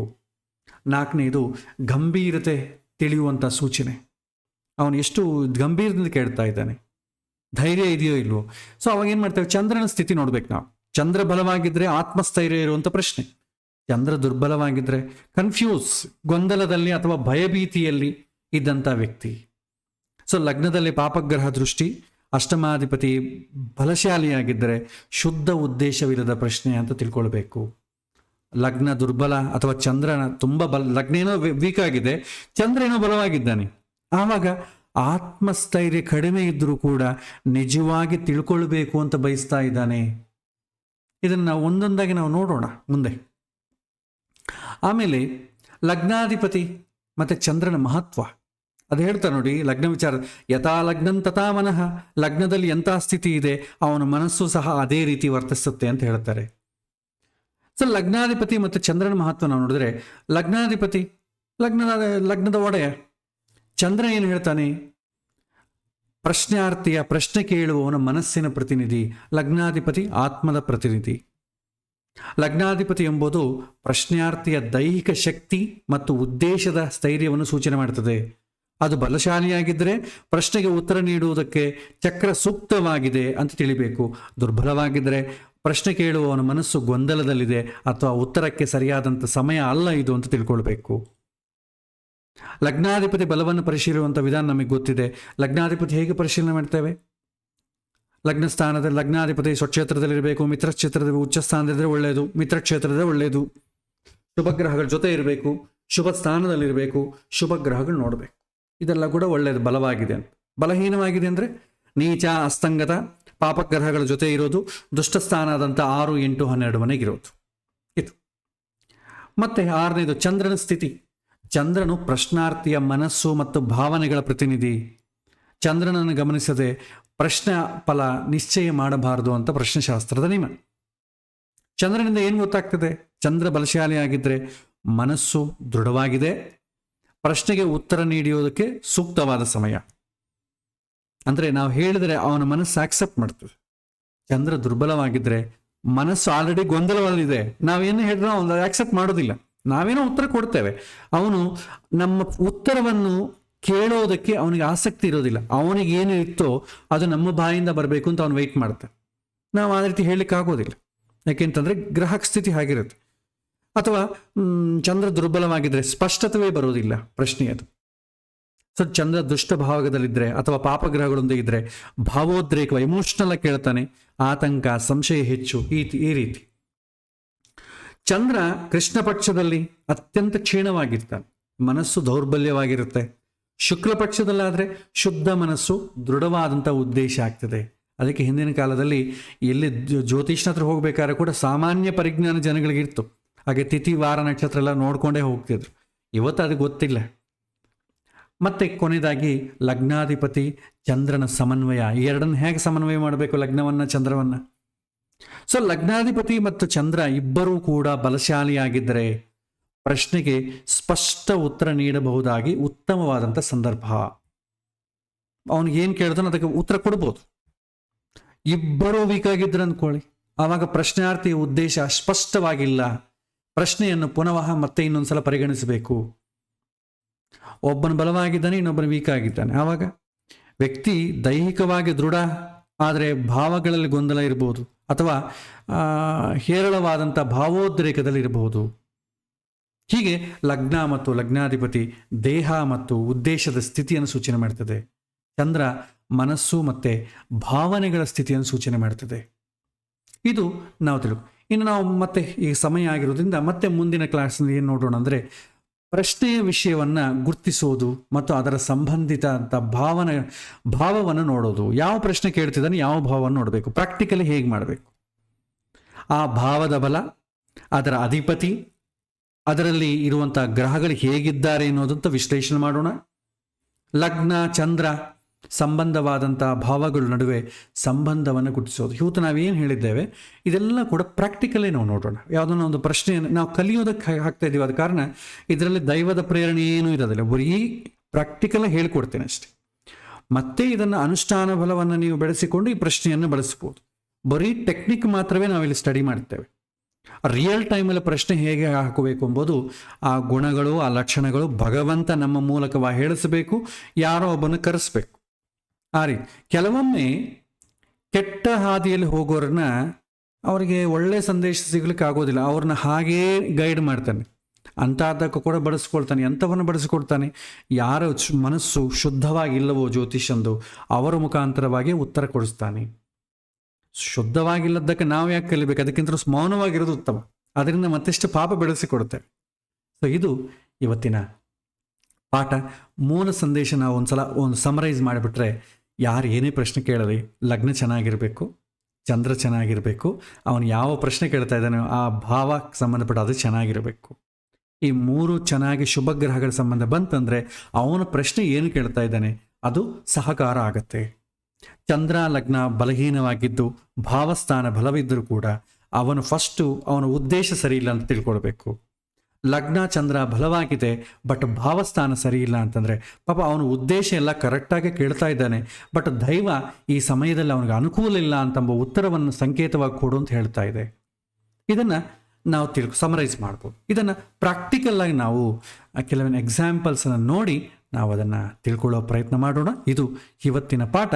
ಮತ್ತೆ ಮುಂದಿನ ವಾರ ಮತ್ತಷ್ಟು ವಿಚಾರವನ್ನು ತಿಳಿದುಕೊಳ್ಳುವಂಥ ಪ್ರಯತ್ನ ಮಾಡೋಣ. ಶ್ರೀಕೃಷ್ಣ ಅರ್ಪಣಮಸ್ತು.